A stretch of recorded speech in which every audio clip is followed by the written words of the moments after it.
Welcome, welcome, welcome. Welcome to a Saturday night Window Liquors edition. It is I, the voice, Joshua Joseph, who is here with you every time the Window Liquors go live.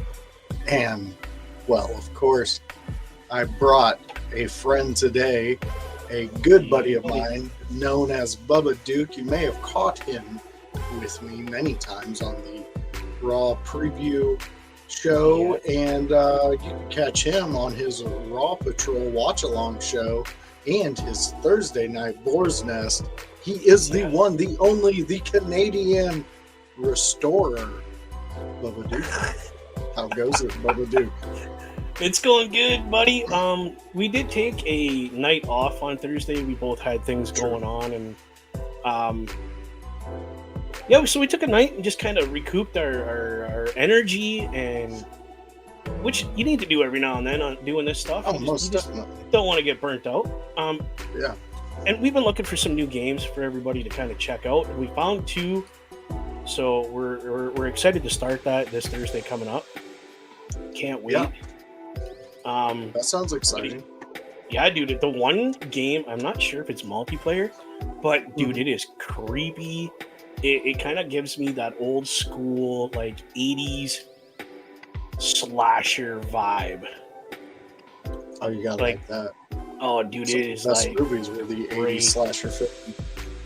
Right? Like this one definitely starts out.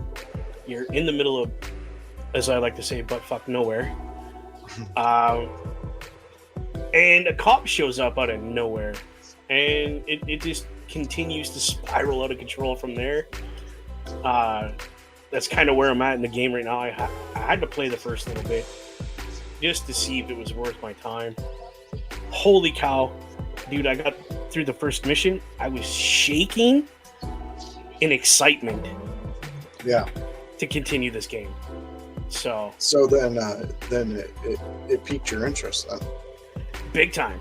Because like you, dude, I'm like a huge 80s slasher kind of guy. Like late 70s, early 80s were the time to be in the slasher movie sagas and stuff. It was great. Yeah. Well, we got cool. We got a friend of the Window Liquors, Viking Storm, coming in and saying, "Is it the quarry?"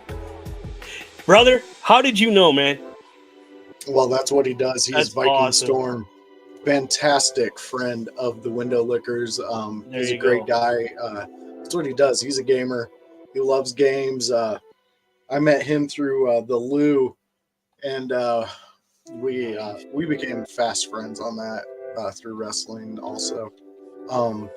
And tonight, guys, tonight is nothing about wrestling, really. I mean, unless that's where the conversation takes us at some point. But honestly, tonight is here we go. Because I play the Dark Anthology series and also the first game Until Dawn. Well, there you go. Nice. We got Luna coming in. His lady. Well, hello, Luna. Thank you for joining us here on the Window Liquors. This is my co-host here, Bubba Duke. He's a Canadian brethren, and we have a lot of fun here. So, Bubba Duke, I want to get into this because since I just mentioned it that you are barely across the Canadian border. Barely. I could spit and hit the American side right now. Exactly. Have you been paying attention to this bridge collapse? Yeah, I'm going there, brother.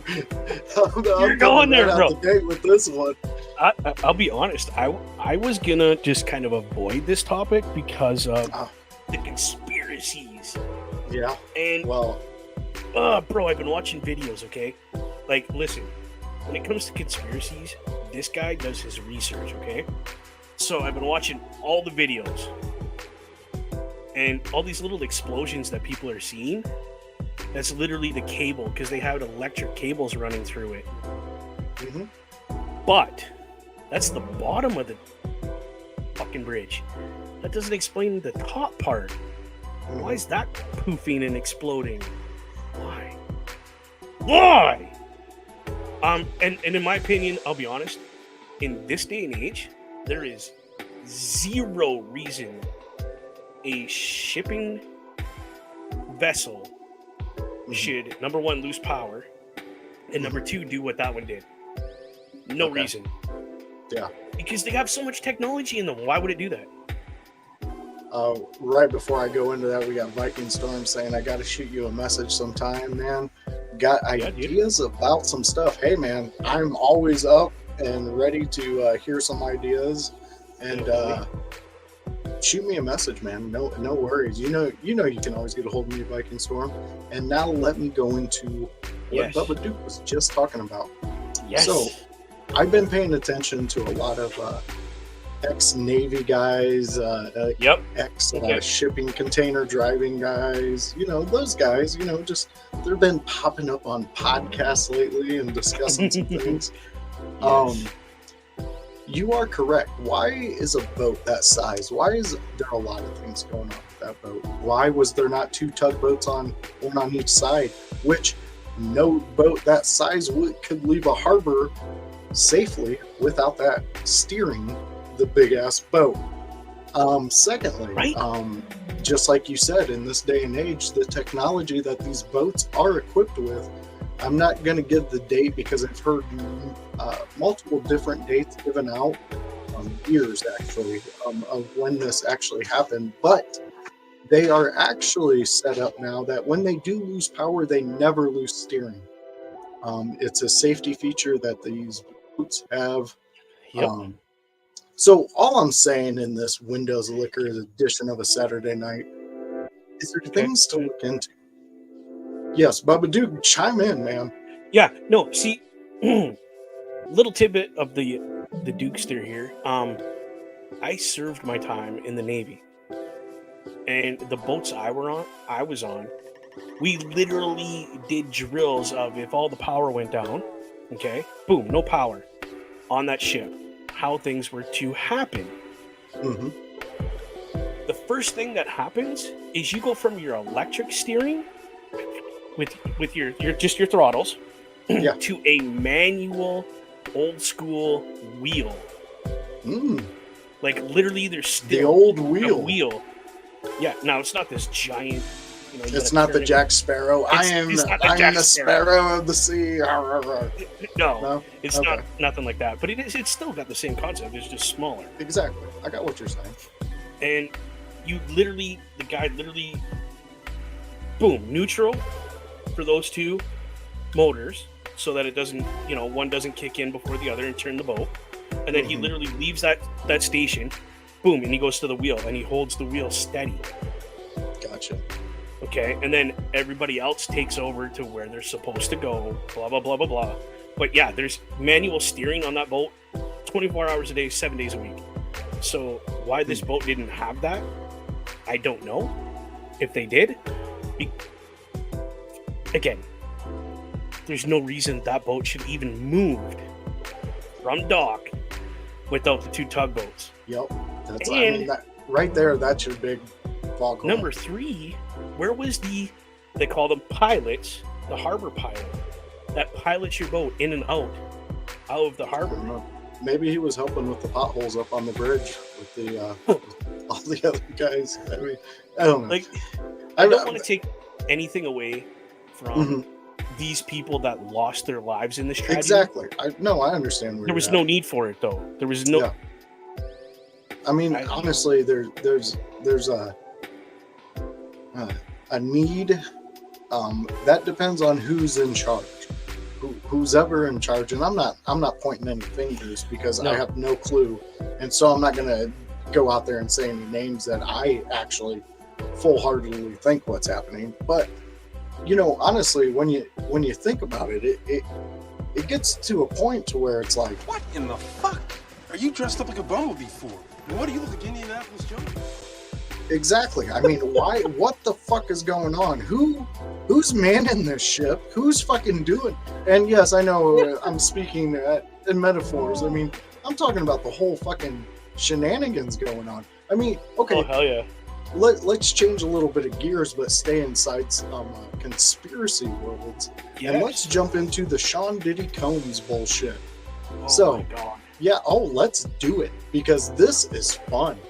This is where it's gonna be one of those nights, bro. Is it gonna? Oh, okay, it is. On. This is hold where on, I eat, man.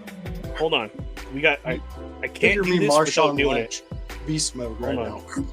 Because we're gonna be talking some shit. I gotta bring my boy gotta out. Get the old shit icon up there, because this is some shit. And people, if you know me, go back onto my Facebook, go back onto my timeline, go back and look. From a few years ago, I've been saying these things that you guys are not ready for the amount of celebrities, the amount of influential people that are about to drop. And what I mean by drop is their entire career is coming to an end. And it is on stage right now for everybody to see. I mean, think about it, Bubba, dude. I love it. I love we're able, our government and our Homeland Security is able to go into every single one of Sean Diddy Combs' house and find all their stuff. And isn't it interesting that this is the second person who has been arrested by our government for the exact same crimes, and we come to find out that every single room in their house had video surveillance. Every single celebrity, every single sports star, every single entertainer, every single politician is recorded in these houses. Everything is recorded. This is like James Bond super spy bullshit that they're pulling on these people. Like cameras in, like this thing could have a camera and we'd never know it. Yes. Or a recording device. We'd never fucking know.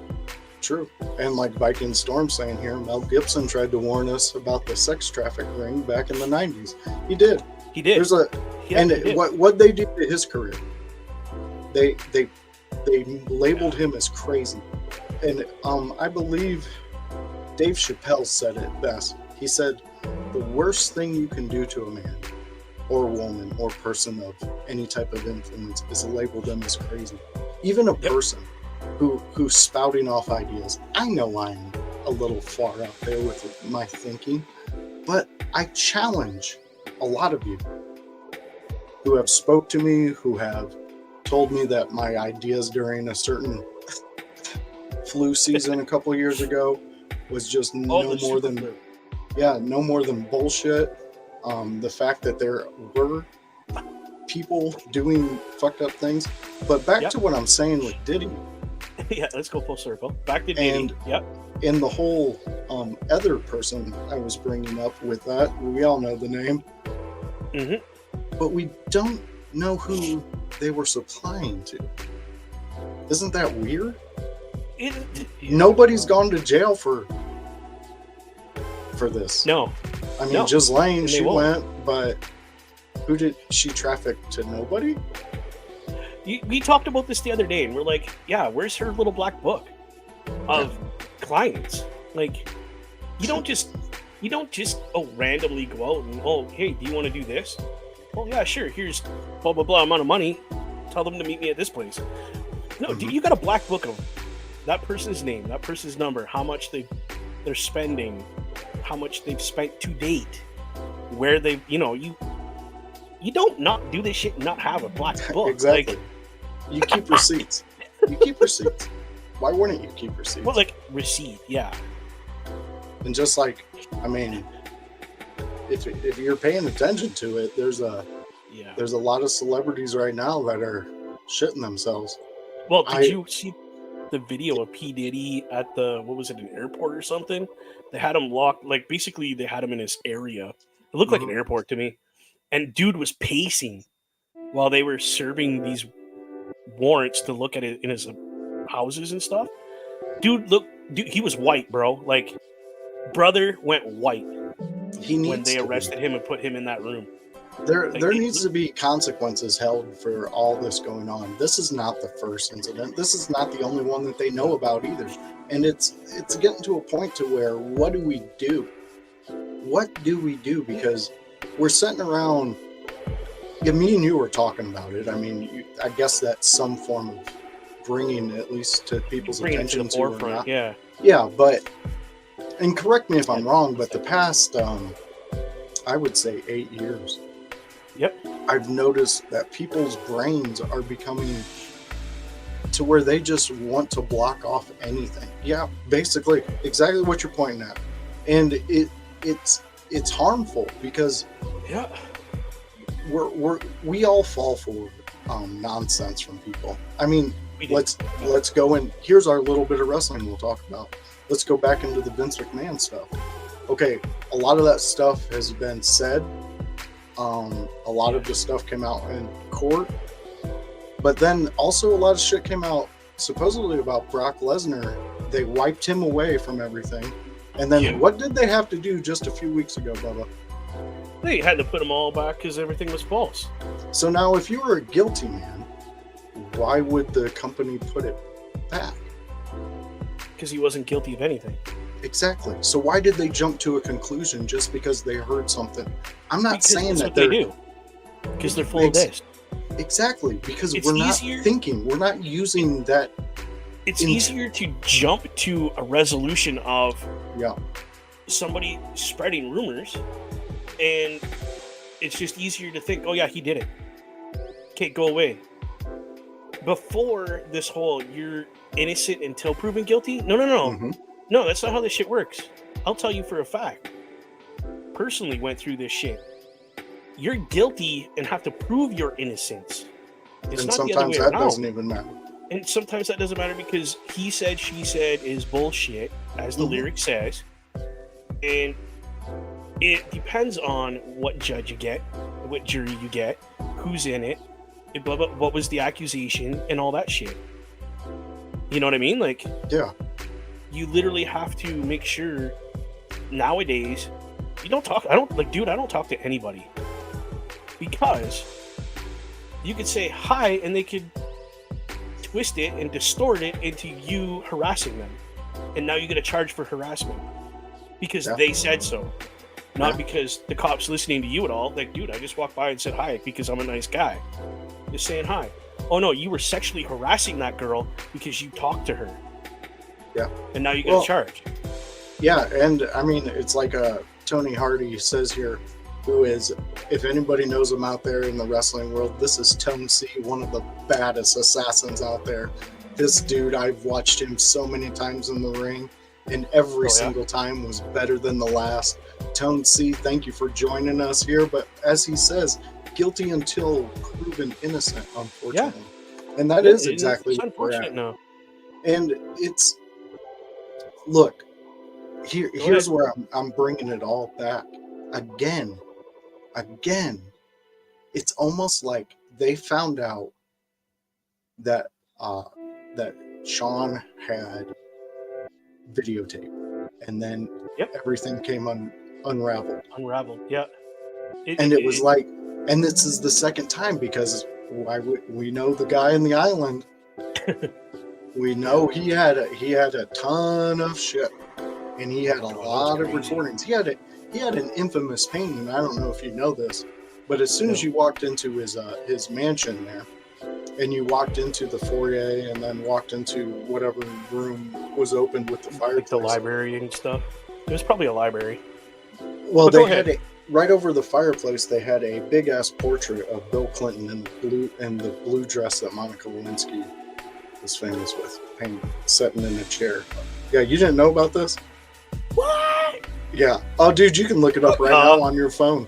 I'm not joking. Just look up the Bill Clinton Epstein picture, and you'll see it. But here's the thing. Before I go into any further into this, I want everybody watching to know, thank you for stopping in, spending some time with me and my co-host Bubba Duke. But yeah, you see it? What? I told you, man. Yeah, we'll get into a little more of this. But I want you all to know that we are grateful that you stopped in to hang out with us. And all of these are our own personal opinions. What you hear come out of my mouth is from me and me alone. What you hear come out of Bubba's mouth is from him alone. 100%. We're not here to harm anybody's thoughts or feelings, and we're always open to discussion. So keep that in mind in the 100%. chat. Just keep it slightly respectful. I don't really give a shit if you call me names or shit like that. I could care less about me. Could care less. But Bubba, you seen the picture? That picture was hanging right as soon as you walked in there. And I would say once flu season happened a few years ago, they took sports away from us. They took everything away from us, entertainment. So all they were doing was shoving politics and shit down our throats. So that's what I dove into. And I dove into a lot of different areas at first. Okay. And then I figured out what worked for me. And there's a lot of scary ass shit going on out there right now, guys. And this is just the tip of the iceberg. Imagine the shit we don't know. It's two snowflakes for that iceberg, dude. Bro. This is exactly what. And I know this name's gonna ignite some fires on some people. And hopefully you're not watching live when this ignites the fires. So I don't have to hear it. But Alex Jones talked about, if you think the Epstein thing is insane, he's like, you don't even know. And say what you want about the dude, but there's a lot of stuff that he gets pretty fucking right, and you kind of have to sit back and wonder, what does he actually know? Right. And I feel sometimes. Do you remember the movie? I don't think it was 2012. It was another one where there's a crazy guy in the trailer. The world's coming to an end. He's calling the end of the world. The super volcano blows up. Anyway, I feel like that crazy dude sometimes in the motorhome. Yeah. On a podcast, telling the world, listen, this shit's fucked up. This isn't even half of what you think you know about. Yeah. Because there's more coming. Oh yeah. Like, just wait, people. The super volcano's gonna blow up. Oh yeah. Super volcano's gonna blow up. Shit's gonna hit the fan, and everyone's gonna go, "Oh, what's going on here? I don't know." Open your eyes and realize what's going on around you. Literally. Like, I know you're not a religious man by no means. I've been reading the Bible to my kid just because that's something for her to believe in. Yeah. You give her that idea. Some of the shit that I'm reading in this Bible with her, and it's a kid's Bible, okay? I'm just like, I don't want my kid knowing this shit yet. Like, you're 6, kid. You don't need to know that this shouldn't be in this Bible. Like, it shouldn't stress you out. It's literally predictions of how the world's gonna end that we're reading. Okay, so first and foremost, I don't know if you know anything about the prediction of the Thames River. Is that the one where it's gonna go red? No, the Thames River literally disappears. Oh, like okay, yeah. It stops flowing. Okay, and in this river, in the bank, is 3 separate caves, all side by side. And from these caves, you can hear screaming, growling, and all that kind of stuff. Yeah. Like, and they have video of this, and it's getting louder and louder. And in these 3 caves, if you read the Bible and believe in any of this stuff, there's 3 demons in there that are going to end the world. Yeah, they're all destruction. All different kinds of destruction. These 3 demons, they were put there by an angel, buried under the ground, underneath this river, so they couldn't get out. They're out, bro. This shit that we're seeing now, from them. All the destruction we're seeing, all the fighting, all the miscommunications, all the people don't know whether this, that, or the other about themselves. It's all starting to line up. Yeah. Are you playing Yeah. music in the background, by the way? Yeah, I got it on the background music just in case, like, we have a. Well, I toned It's it just down. me. Yeah, It's but your just me. shit's loud. Yeah, You- it is because I'm deaf. It's Yeah, all good. no, I totally hear exactly what you're saying with that. Like, it's just Because I'm there's not multiple. Yeah, go ahead. There's going right off of what you're talking about with the religious aspect of it and everything. Yeah, there are a lot of things that are appearing. I mean, we had the red heifer. There's a lot of ideas and things towards that, and you know, there's a good chance there's some of the stuff that we get wrong, and Completely. if you have knowledge of it and want to correct us, we are more than willing to listen Yes, to that, please. because Put it in the knowledge comments. is the power, and the more knowledge we have, the better we are as energy sources walking on this earth. Yes, definitely. I do believe that there is some type of evil that is doing a lot of this.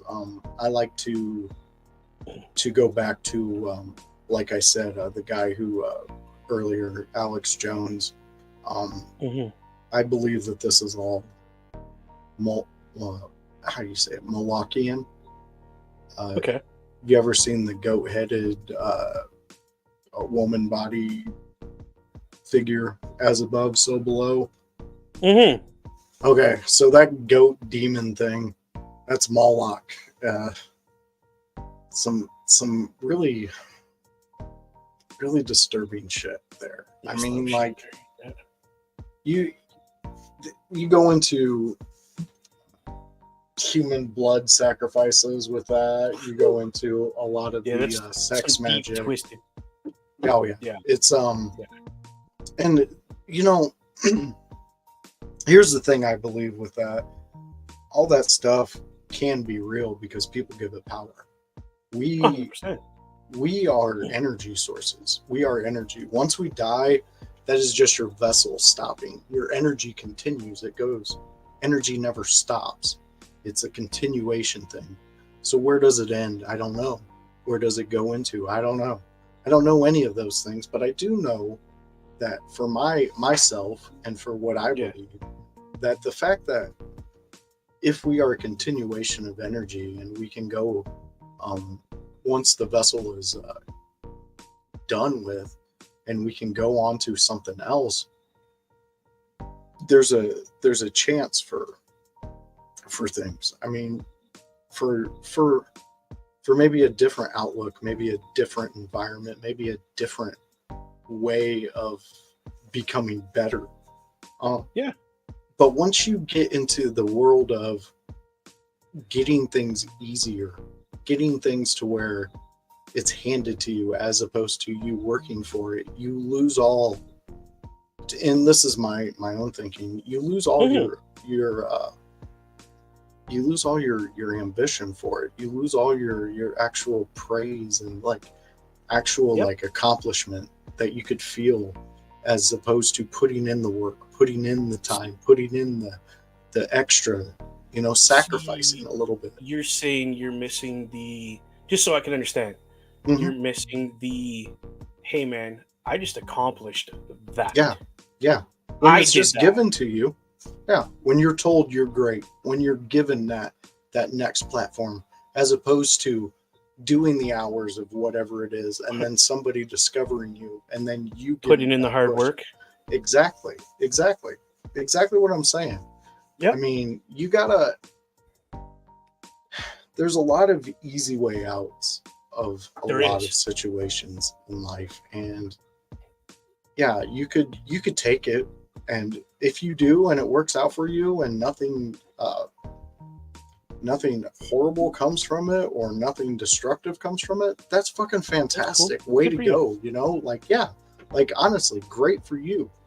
But at the end of the day, what we're experiencing, what we're seeing nowadays it seems like that easy way out's the easiest way It is. to have destruction in your life.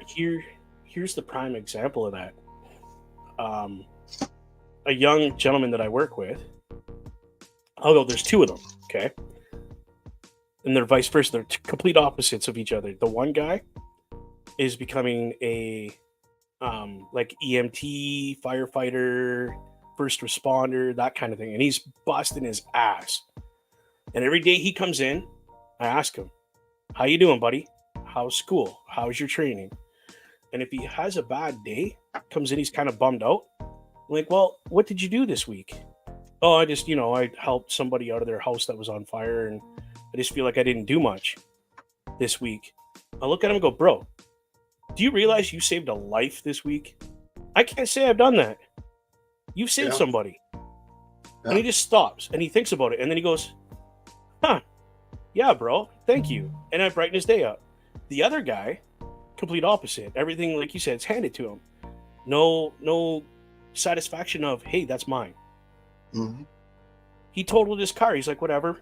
I'll just get another one. Somebody else will give me another one. No big deal. Whatever. I'm like, bro, you wrecked a car. Oh yeah, who cares? It's not my car.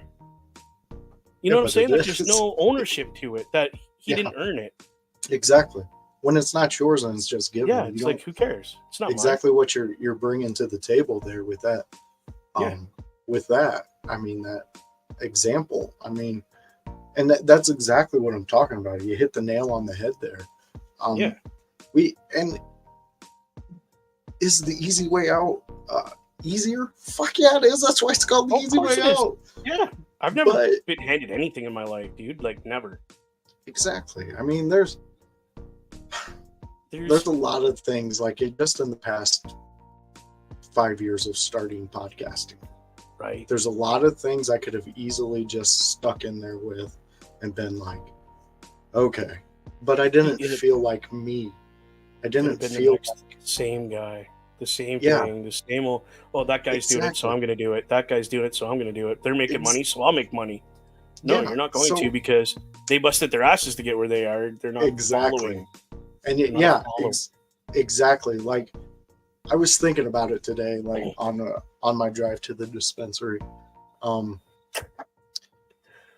just in my head and I'm thinking about it, and I was just thinking about like how we describe the people in front of us who laid the path. Yeah. Those people laid the path for what you're following in, whether it be baseball, whether it be football, sports in general, wrestling, whether it be anything. I mean, even when I was doing general construction, I was following the path that my boss, the guy who taught me the stuff, what he was laying, and I was blazing my own. And I was thinking about it, and I was like, yeah, when you're faced with that question, that idea, that whole thing of the path being laid in front of you, it's comforting to know that yes, those greats did that, and those people did that. Our grandfathers did that, fighting in wars and things like that. Yeah. But when I hear that, I want to take that path and I want to put my cement on that path. I want to make that path to where when I go through it, that path, everybody knows every square inch. That's what he did there. That's what he did there. So if you want that new path, then you're going to have to go off mine. It'll work. And go, and do that work and do that. Yeah. But again, you sit there and you think, and things like that. Here's the good thing, though. It's difficult, yes, very true. But I'll tell you right now, your path isn't completely your own path.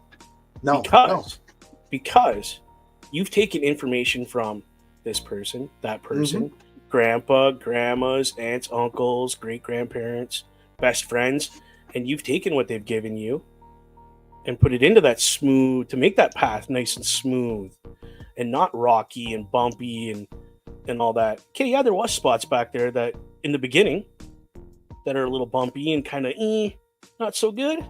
But now that we've gotten older, hey, look at our path's a little bit smoother because we know what we're doing now.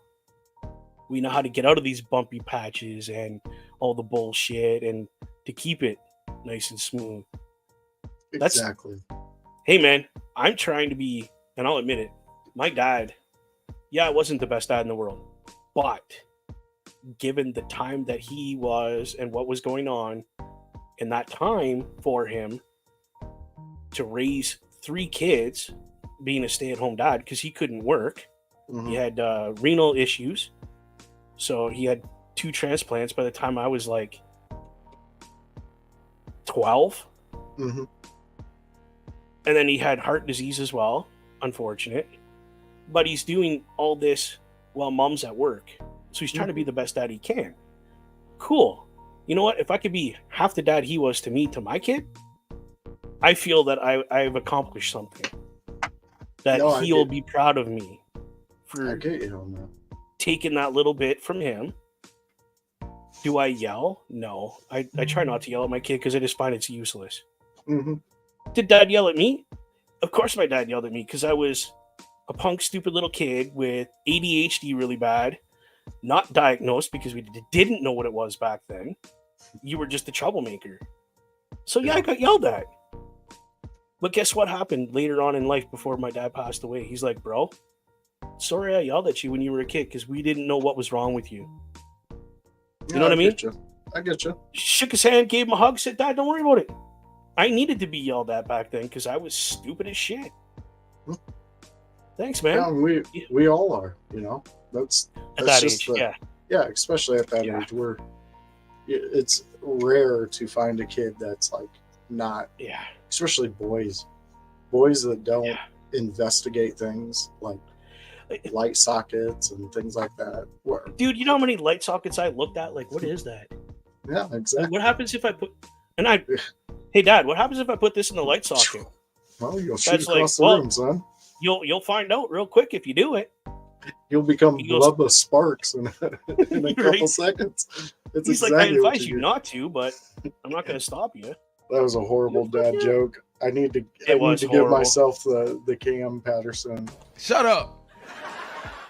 That was dumb. That was a horrible dad joke. Yeah, dude. I tried to ignore it. That's the way boys are, though. We have to experience, like, doing shit on the farm, dude. Right? You got the electric fence. Well, what's that do? Well, hang on to it for a second. Oh, damn, that hurt. And then you start laughing, and you're like, buddy, come here. You get your buddy to do it, and then you're all laughing. Yeah. Right? We're stupid. This is why we die generally before women, because we're stupid. Yeah, and that's one thing. But our entire lives, we got to do it to figure it out. I think they kill us slowly, and then we just die early. But, you know. They do, because they're like, we're sick of this idiot. Get rid of him. I do have one thing that I want to bring up. All right. Another great conspiracy that's going around the world right now. Let's get it. The pending solar eclipse. Okay. Have you been listening to the news about this shit? Oh, you mean the solar eclipse we need the National Guard for? And we need to keep our kids at home? Yeah. Yeah, kids aren't going to school. In the States, no. Not here in Canada, neither. They booked it as a holiday now. Yeah. They're saying that there's supposed to be this giant solar flare and blah, blah, blah. It's going to knock out internet and cell phones and power, and they just went down a list. And then I'm watching another video on TikTok, because at this point I'm giggling like a schoolgirl. I'll be honest. I'm laughing about it. I'm going, and I had the same opinion that this gentleman had. We have weather people that can't fucking predict the weather, but we have scientists that can predict a giant solar flare that's going to come from this hole in the sun that is going to knock out everything in the world. And now we're into the end times of everyone's going to die, and here comes the zombies, and oh god, look out everybody. You know, like, reminds me of Y2K. Yeah, that's pretty much what they're predicting right now. Yeah, 100% Y2K. Yeah. I don't know who Facebook user is. I think it's probably Mr. Best at this point. But not wrong, bro. This is just, How can they predict a solar flare that they can't see inside the sun in this hole they found in the sun now? There's a hole that, like, just, I don't want to say this, but I'm going to say it because it's after 9 o'clock and there shouldn't be little kids on here. Fuck off. Get your head out of your ass. It's retarded. Yeah, well, You yeah. can't predict the weather. How do Big you predict word, the solar flare? everybody. Yeah, I mean, Like, yeah, this is actually a pretty hot topic going around. And yes, we were wrong on the Chris Best. yeah, Who that is for a Facebook user? I don't know. Jamie? It's Jamie. Jamie. Sorry, Jamie. I do not remember. It doesn't give us a picture or your name, so Yeah, I'm sorry. But thank you for coming from yeah. the Thank you Boar's for Nest. I appreciate that. Support is joining great. us. Please give me your input on what you think about this whole, oh my God, we're getting a solar flare. We're all going to die. Yeah, fill us up in the comments. Let us know what you think. Here's the killer part. To just kind of give you some more information about what I've seen. Mm-hmm. They're dragging the Simpsons into this shit now. Oh yeah. Oh, did you see the prediction for 2024 on the Simpsons? Homer builds a big fucking bomb shelter for some stupid shit that's going to happen in 2024, and they're like, oh, it's going to be the solar flare now. The blah blah blah. This is what they were predicting. I'm like, I get that some of the shit that they predicted has happened, but I think that's been done on purpose. To be honest. Yeah. To be honest, I think it's been done on purpose. It just we're sitting on the edge of insanity. Oh, you just lagged, man, hard. Oh, don't tell me we lost them. That would suck. There we go. Oh, I think you we're need back. to turn some shit off to, like, your internet's just going, hell no, I ain't working today. Solar flare's coming. I gotta save. Yeah. You're back now. I think it's probably because it's Saturday. Yeah, everybody's trying to get their internet stuff done before the solar flare comes. I get it. Probably. You know, it's just the same as the big flu that happened. Yeah. Oh, we gotta go to the store and buy everything. Panic. Dude, you know what I did? I went home and went to bed. Yeah. I had bigger things to worry about other than the flu. Because listen, at that point in time, I literally was, number one, fighting for my life, not to go into jail for shit that I didn't do. Number two, fighting to see my kid because of shit that I didn't do. And at the same time, trying to find a place to live because, well, I had nowhere to go. Yeah. Check my phone. Yeah. Bubba, check your phone. Okay, I'm looking at it. I don't see shit. Other than my phone giving me the middle finger like it does every day. Well, Jamie, I agree with you. When I was in school, we had an eclipse, and we all went out there and we learned about it and everything. So, I mean, there's a chance that it might be something different, but I like where your mind's at and where you're talking about the weather people. Yeah, and like all that. Like, how do you know that that's going to happen? And and Show why me are the you? proof. Yeah, exactly. Show me the proof. And then, if it is going to happen, why? If it could happen, why don't you phrase it as this is potentially what could happen? Not, well, we're bringing in the National Guard because of the eclipse. Okay, but why?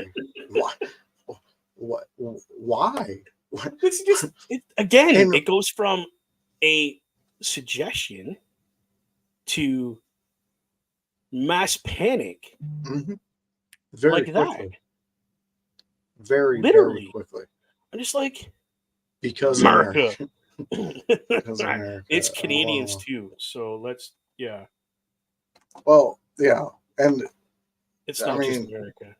Honestly, where just like, okay, so when we were hearing about this about a month ago, me and my wife were paying attention to it, and she started looking at the map that they were showing, Yeah, this Um, area where that can see it, that it's good. yeah, and we were going to be 100% like covered, and then now they've changed it. Um, Yeah, it went from like this big long strip through the States and Canada to now it's like this big, and if you're in that area, you're fucked. I like this. Oh. I would say you're correct, but here's the kicker. Is this a Canadian friend of yours? Yes, yes, yeah. Your country makes laws based on what happens in our country. So They do. who's the silly goose now? Yeah, I can't say Like, much because the last time I said something about said person, my channel got canceled. So I reserve the right to plead the well, fifth on this one. yeah, because I mean honestly, if it wouldn't get you in a little bit of trouble, I could Yeah, pull up we could go off. pictures. I Oh could, yeah, there's yeah. listen. I have gotten into legitimate Twitter battles with that man and his people, his His assistants. little entourage. Yes, I Yeah. I've actually got my one account banned completely because of the Wow. shit that me and him got into. Got it. Really? Um, yeah. So, Yeah. There's a lot of stuff. yeah, there Yeah. is. I mean, you can go back to his painting his face and doing cool Here's pictures. here's the biggest issue. We don't have like a constitution, so to speak, but we do have a Bill of Rights that it's called. Mm-hmm. And in our Bill of Rights, we do have the freedom of speech. Guess what? We don't have the freedom of speech anymore. Yeah, no one does. He passed no, but he literally passed a bill to censorship everything. Mm-hmm. Oh, I know. You guys are Like, getting there's people in your country getting arrested for the shit that they post. and It's no joke. There's we have to there's register podcasts too. yeah, Did you that's know what that? I'm saying. Podcasters, Ain't there's happening. anybody putting out anything like that, and that's why Yeah. I monitor a lot of the stuff that Yeah. my opinions, because especially when we're on together. I mean, the people that actually know me in real life, and not saying that this isn't real life. This is who me and Yeah. Bubba are. This is us. But oh wait, hold on. I just like that comment. Dictatorship might as well live in Cuba. Yeah. I Well, don't know.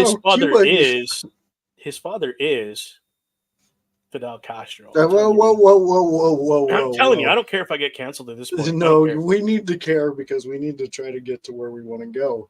But yes, I honestly, I know exactly where you're going with that one, and I could give you timelines and everything. I know. I'm just like I said I don't have fact. I'm just bullshitting. With this particular man. No, I can give you timelines that would prove exactly what you just said. I don't know. Just bullshitting. That's all I'm doing. This is a subject that I would love to discuss and get even further into, but there's so many things. Yeah, exactly. This sums it up right here. Yeah.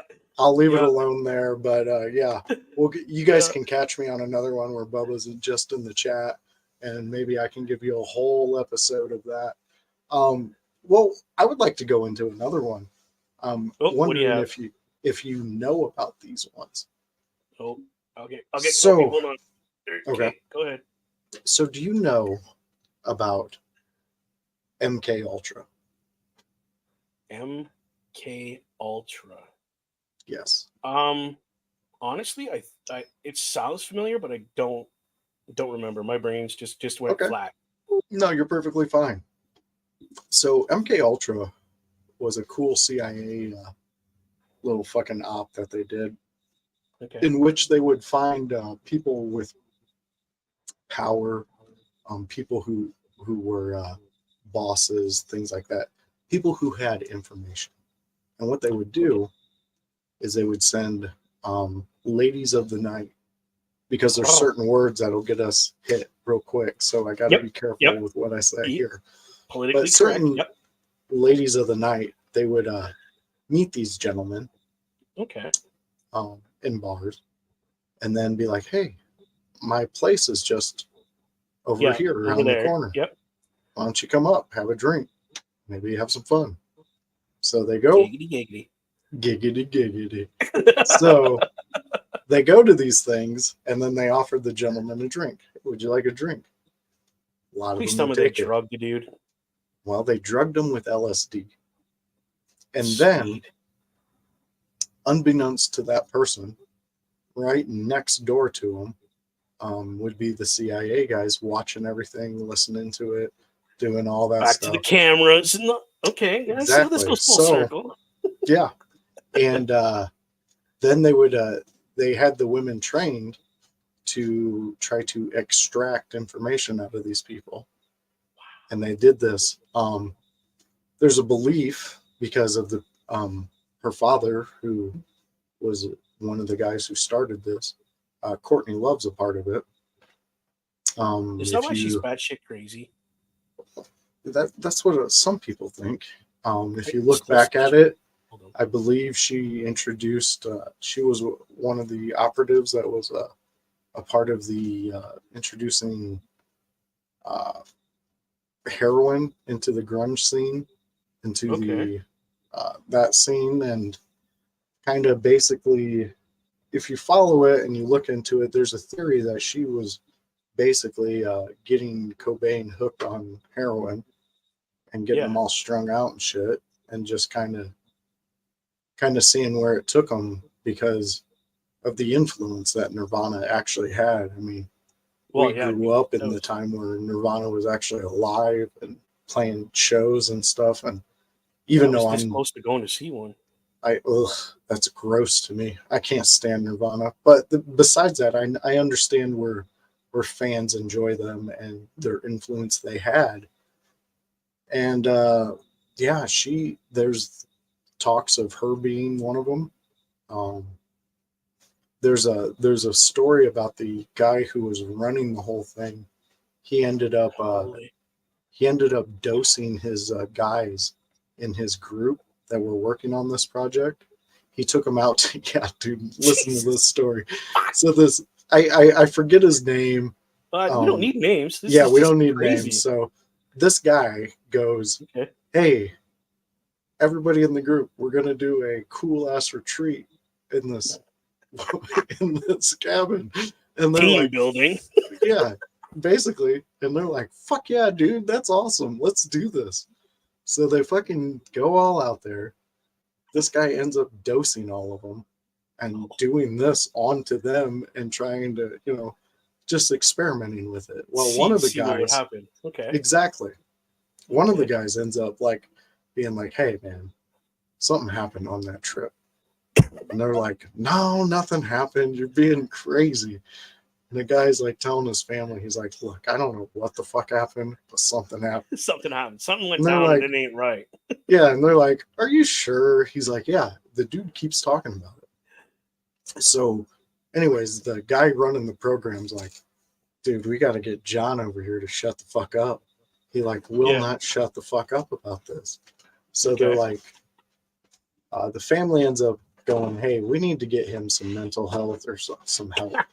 And they're like, "Yeah." They go right to the he's crazy mode, right? Yeah, they're like, "Yeah, you're right. We should." So they go, "But first, we need him to go to this conference with us." Oh shit! And he's like, "Yeah, that sounds like a good idea. I should go." I've been like, "Nope." And I guess the whole time he's just like, "Something happened on that trip, dude." The guy he's with, he's like, "I don't know what the fuck it was." Shut up, dude. So I believe it's the second night of this supposed conference. He's in his hotel room and mysteriously jumps out of his room. And big quotations around that. And this is a room where the windows didn't open. It was on a high enough floor. Oh no.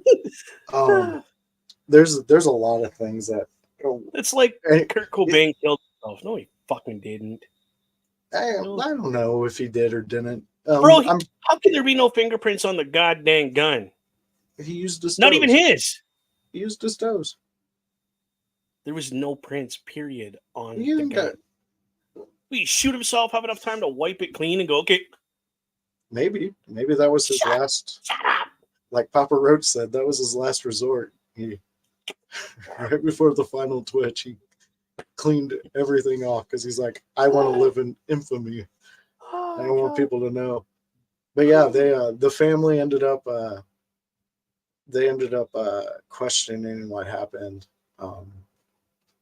Because he was like, look, I want you all to know I'm not suicidal. And they're like, that's a strange thing to say before you go on trips. But yeah, they ended up labeling it as suicide. That's So bullshit. He got killed. oh yeah, and the family is like, they end up taking it to court and all that shit, and they end up getting a check and told, shut up. Yep. Don't fucking talk about this anymore. Right. We're done with it. Here's Yeah. $500,000 or some stupid shit. Be quiet. And I believe it's gotten to the point to where now distant family members are talking about it. But ooh, that's some crazy stuff, man. That MK Ultra is one of the craziest ones I've ever looked into. Because it dives into, because all of these start as something and then they seem to branch off. If they work, they branch off into other things, and then you can get into Project Mockingbird. Have you ever heard of that? Is the Mockingbird, is that the one where they put people in electrified like cages? Nope. No. What one was that? Because I watched that. That fucked me up. Is that the one that you're speaking of where they told people they had them in cages, and then on the other side of the room they were like screaming? No, I don't think so. No. This is No, the one I'll where they have were to- like trying to make these people predict things and see things, like not ghosts but ghosts. They were trying to make them like telepathic, so they didn't have to talk. They could just go and tell you shit through your fucking head. Yeah, like X-Men shit, basically. But they had them in chicken wire fucking cages, that sounds electrified the crazy. cage, and they were only allowed to lay in this bed. And literally people went crazy because of all the voltage, and they were hearing things and seeing things, and yeah, it was crazy. It was back That in the does seem crazy. 50s. That seems really nuts. I mean, I know of well, okay, do you dive into aliens? I don't dive into the aliens, but I've heard and had an experience of being by one. Okay, well that's cool. Um, so there's going to be a movie coming out here. I think either at the end of this year or the beginning of 2025. It's about the first semi-credible alien abduction. So Bonnie and Barney, I believe it's called. It's two people. They were a interracial couple back, I want to say 40s or 50s. Huh? God, I've seen the fucking commercial for this. Yeah. Dude, I want to see this when it comes out because it's epic. Go ahead, though. They end up they're out driving around. They end up getting abducted by these aliens. Aliens? They don't know what it was. But when they come to the next few hours, I believe, I don't think it was a full day, but they come to and they're wearing opposite clothing. They're like, he's wearing hers and he's wearing, like it's very bizarre. Like a bunch of stuff's not adding up. He's Barney ends up like just kind of losing it because nobody really believes them. And then they get questioned by the government and shit like that. But there's a cool podcast I listen to, or two of them. One's called Conspiracies of the Third Kind. That one, what they do is they take a conspiracy, they break it down, they give you the facts, they give you the the conspiracies about it, what people think that make it a conspiracy, and then they go over what they actually think. So that one's a really cool one, and they go over the movie that we're talking about now. They don't go over the movie, but they go over the actual story of the the actual Bonnie case story. Yeah, they go Okay. over that. And then there's another one. I believe it's just called Conspiracies, and it's got like a bunch of subdivisions of that show into different ones depending on what you're into. But this is one that they talk about, and they really got into it.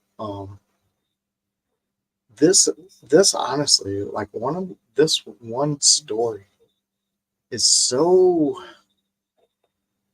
almost convincing that it happened to him. I mean, like Wow. the fact that there the fact that we think there's some of us out there who think that we're the only intelligent things out there is absurd to me. Yeah, it's absurd to me. Like, why would you think that? Why would if I mean, think about it. A mushroom spore on this planet can survive in space Right. without anything. It can just survive. I mean, like, why Yeah. would No you think? oxygen. No, Yeah, nothing. Just why? floating around. So why would you honestly think? I mean, we're discovering things new every day. We're discovering things even in our oceans, you know. And I'm pretty sure you've heard me say this, but this is legit in my belief. Where we are on Earth, this is the lowest level of heaven, highest level of hell. It's a realm. We are in this realm. When our energy leaves us, it's going to go somewhere else. What that next thing is always a mystery. It's going to be a mystery until that day happens. You know what I Yeah. mean? Yeah. Until you're in And front of whatever God you believe in, yeah, or I or mean, an honestly, entity I of some believe kind. that you go into the next level. You start ascending. You start like I don't know what level we are in right now. Like Level I 1 mean, and fight. yeah, dude, there's crazy shit out there. Like, have If you you can make it ever? through level 1, you're fucking set. That's true. Well, now I know you have a past of Yes. using and things like that, and Yeah. you know, Yeah. did you ever get into psychedelics? I did. Yes. Um, and near the end, when I started basically come to my senses and said, "Whoa, this shit's gonna kill me," Mm-hmm. uh, because and I'll tell you why. I did acid, shrooms, smoked probably 4 joints, and drank half a 40 of Irish whiskey in a day, like all at once, kind of thing. Damn, Um, and then was like, "I'm gonna go to class today," and it well, was that's a our good idea. technical operations class. So literally, I'm sitting in a what do you call those where there's a bunch of seats and the guy sits at the front and talk. Auditorium. One of them things, yeah. I didn't spend a lot of time in there. Can you tell? Um, and I sat right at the back. And of course, what's he doing that day? But we have nothing but projection, screen, pictures, and they're all super colorful because I was in television broadcasting specialist. Mm-hmm. So that day was learning about how to colorize the monitors and everything in the control room. I'm tripping balls, bro. I'm seeing fucking colors that aren't even there, colors that aren't even on the spectrum. Like it was fucked. And I'm slowly like in the back of my chair sliding down, right? Mm-hmm. Well, at the height of my experience, we'll call it, dude is seeing a blue dragon and he's talking to me. Okay, to give you a description, you know the movie Mulan, Mm-hmm. how she has that little red dragon. Mm-hmm. Mine was a little bit bigger, a little bit crazier, and he was blue. Yeah, he was telling me to kill people. So I Jesus promptly Christ. left class and locked myself in the shower in my dorm room for like a day. Mm-hmm. Like people were banging on the door, dude, you okay? I'm like, yeah, fucking leave me alone. I'm tripping balls, leave me alone. But I sweated it out. Never touched the shit again after that. Hmm. Yeah, Because that reason, I don't want that, whatever that thing was, to come back. You know what I mean? mm-hmm. Because I literally was like, yeah, dude, I'll go kill people. Like, I don't care, whatever. Because I thought I was living in, like, I thought I was That's dreaming. bizarre. That's insane. Dude, Yeah. I thought I was dreaming. I didn't think it was real. The only time I ever had a I wouldn't even say it was bad. It was just really creepy and kind of freaked me out a little bit. I seen a little girl in the back of my buddy's field, and she had a butcher knife, and that freaked me out. I never did ecstasy after that again.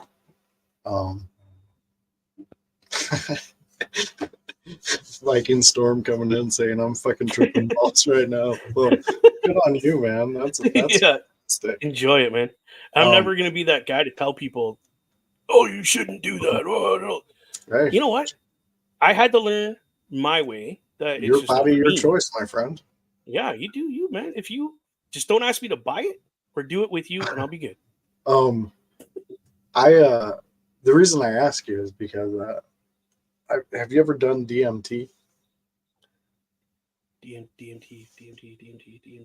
No, it doesn't sound familiar. Okay, it's a edibles, bro. Yeah. Hey, I could some do of those edibles. edibles, some of them are insane too. But DMT is it's a plant that's a powder. They put it on top of a bowl, take a little hit of it, blow it out. Okay. Usually, Okay. once you blow it out, shit You're starts. good. It starts almost immediately.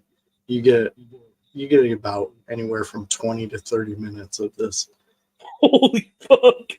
insane. Yeah, it's a honestly, it's a different world.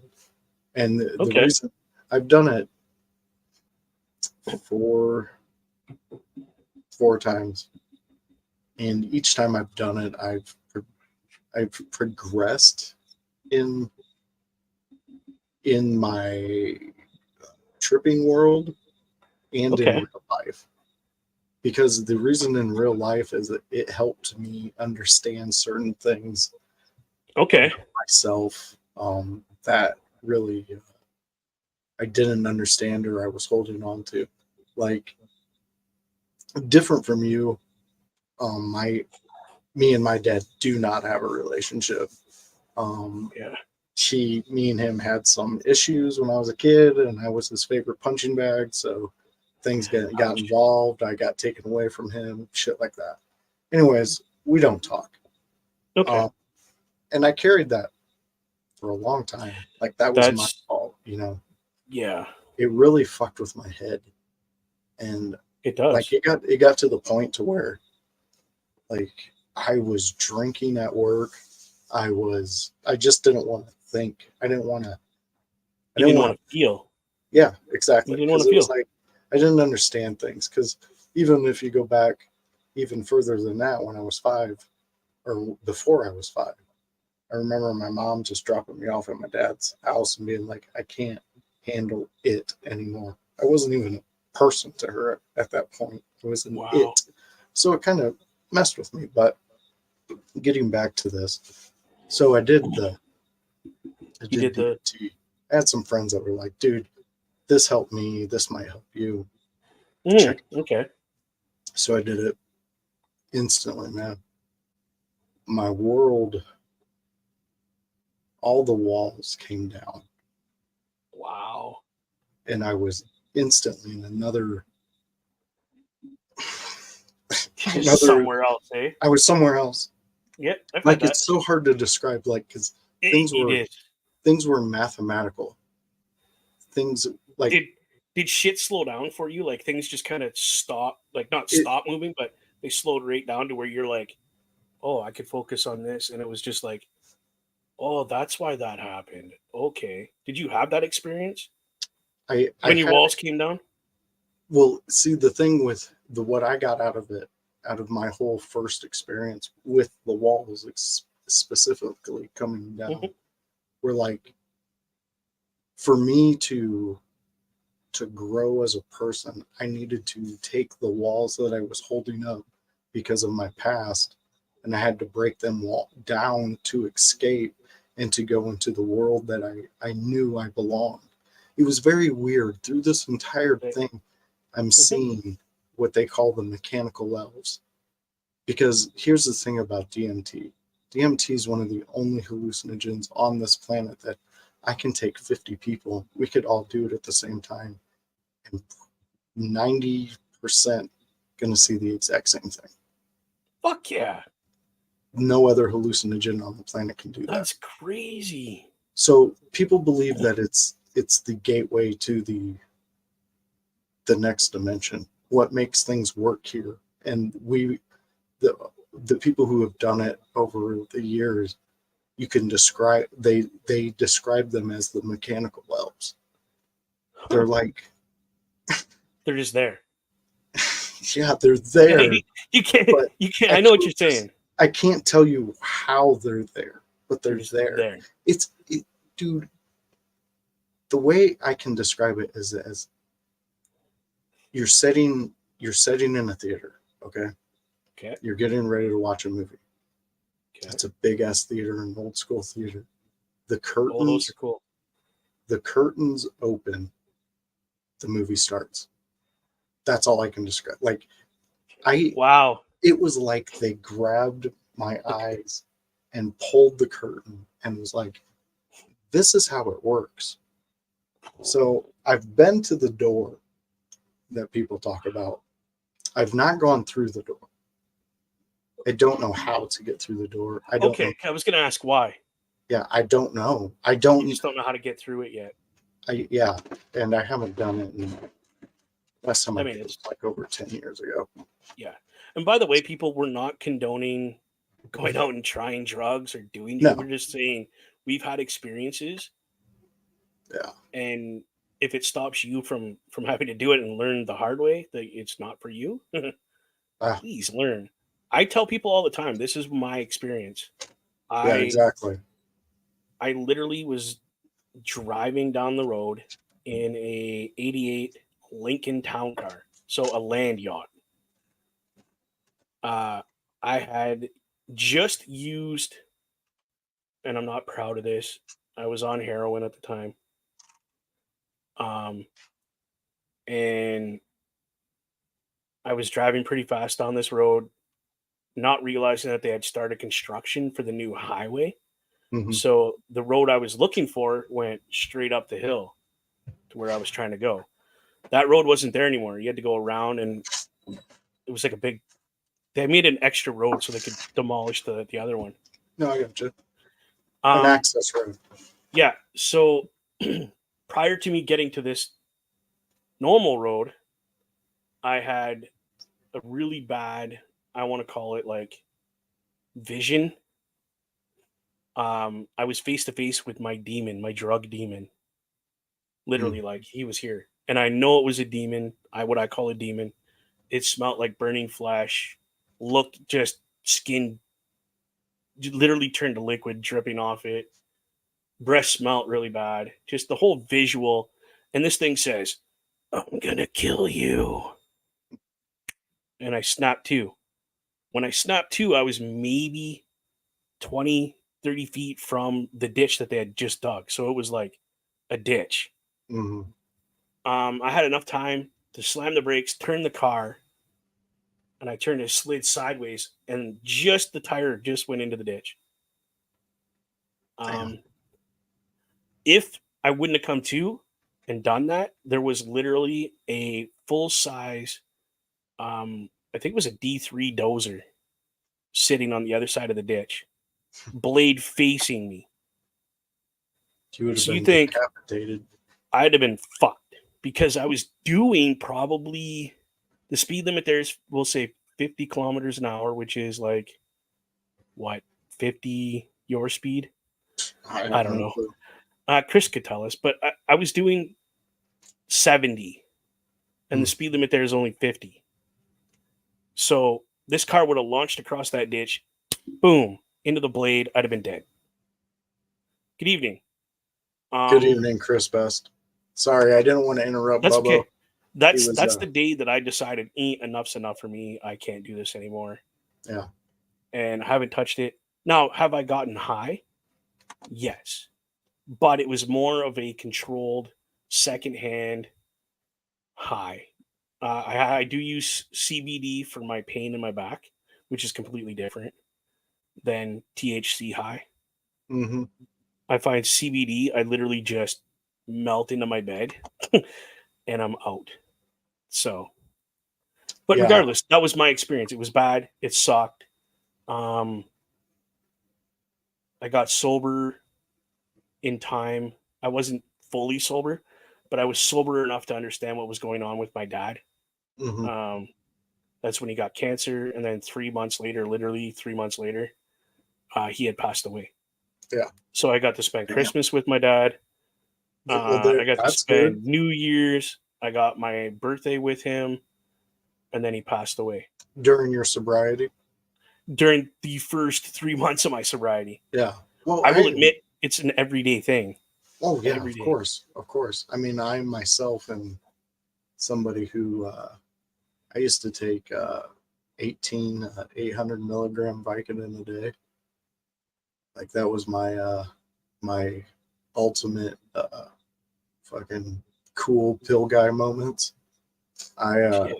Oh shit. Here we go. What's going we got on? The man himself, the fucking Lou. This dude is a goddamn legend when it comes to the world of streaming. One of my favorite people on the planet. Is that literally a picture of him? No, that would be funny. That would be funny. Here we go. We got Luna chiming in. She's saying, I smoke indica before bed because then I can sleep without nightmares. I also get panic attacks, and it helps with that. Well, that's crazy. That is crazy, but I'm glad you got to do what you got to do. That helps. Yeah. Like I literally have to take Vikings. Yes. Making sure that is oh yeah. See, this is what I'm saying, man. What's up, party people? Yeah. Nice. Like I said, Lou is a legend. He is somebody. Nice. Him and Viking Storm actually had a really cool WWE 2K 23 game going on where they actually had like the fans were the wrestlers, and we were doing storylines and shit. Yeah, me and Terry. Dude, that'd be epic. Yeah, but you know, things happen, and you know. But the show was amazing, and these three people right here, they all three made Tuesday nights for me. Nice. I absolutely love these three people. Well, can I suggest for these three people, go to YouTube, look up Bubba OMD, and please check out what my friend and I, OMD, do on Thursday nights at 8 o'clock. We do a gaming podcast where we just basically play the game, give our reviews, how we feel about it, and if we would play the game again. Yeah. And we bring you guys along for the adventure. They do a good show, and definitely a fun time. The conversation gets really fun, and it does out there. And yeah, like we were talking about before we got bombarded with love from the fans, right? Yes, Bubba OMD. It's all together, just like that. Yeah. At YouTube. Thank you. Appreciate the love.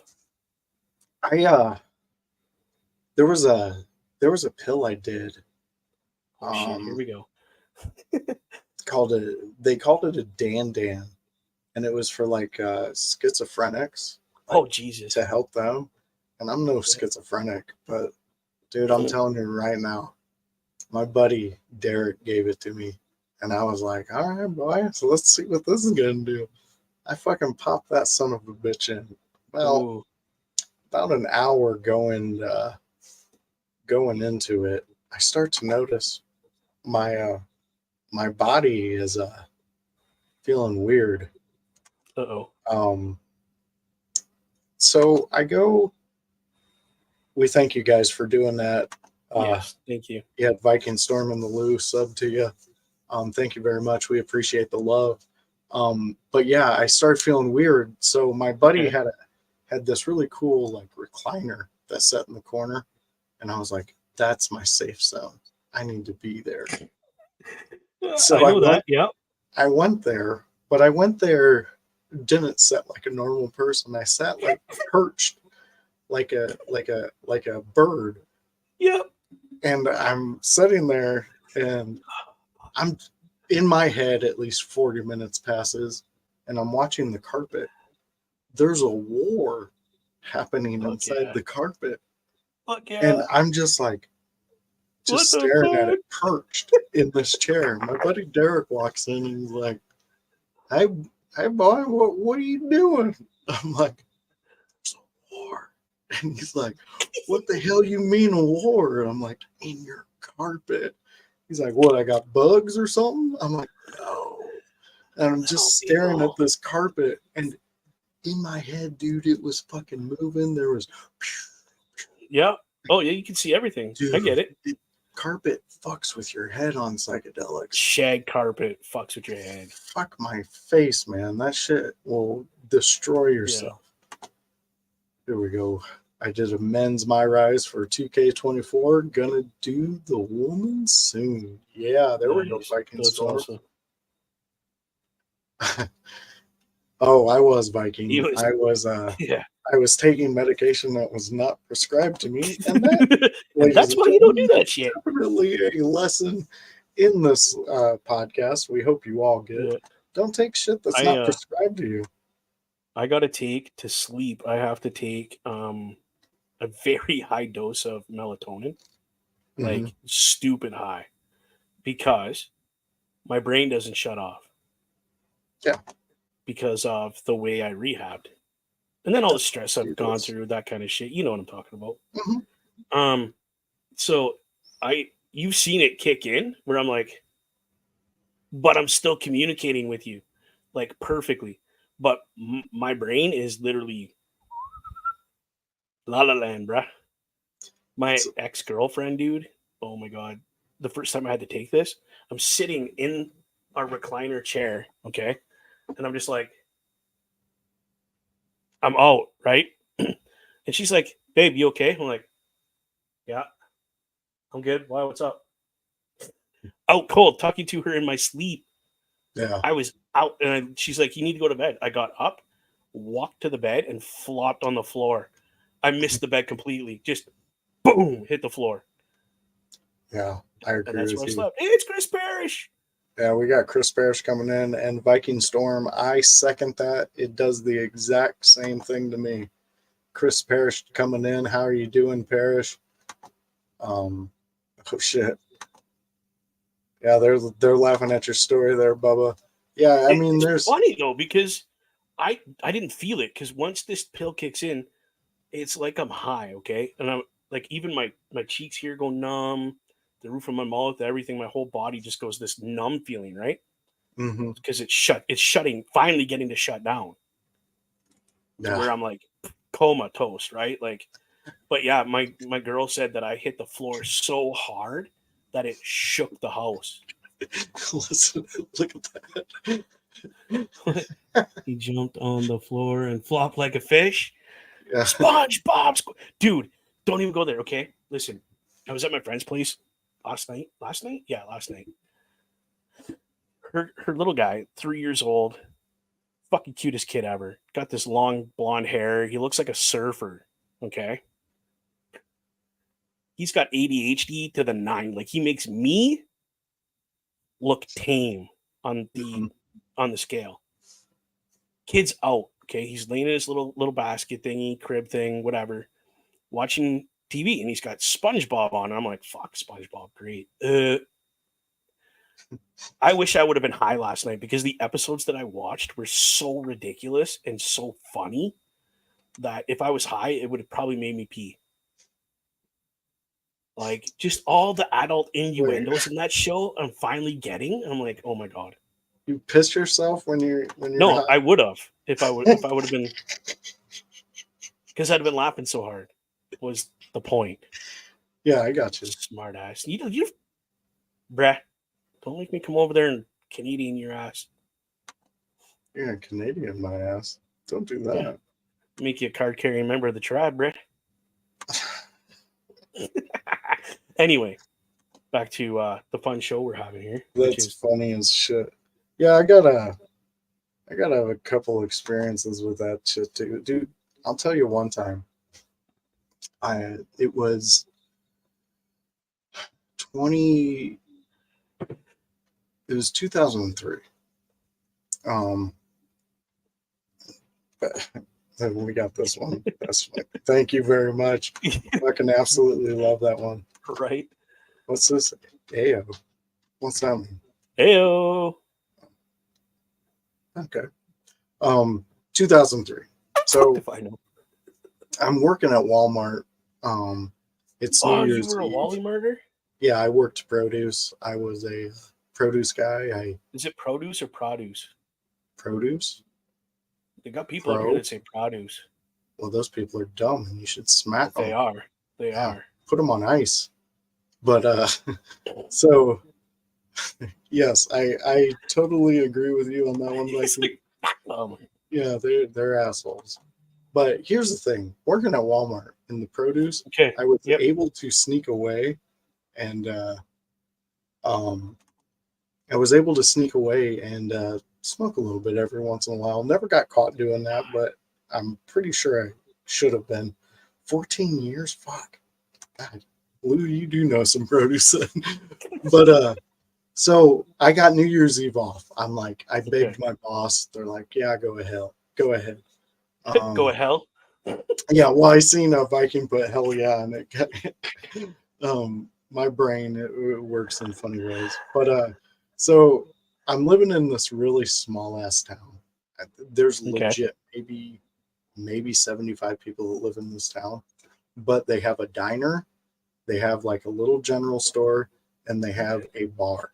It was called the Tin Monkey. So, and this bar was, like I said, I was living at my sister and her boyfriend's house. Okay.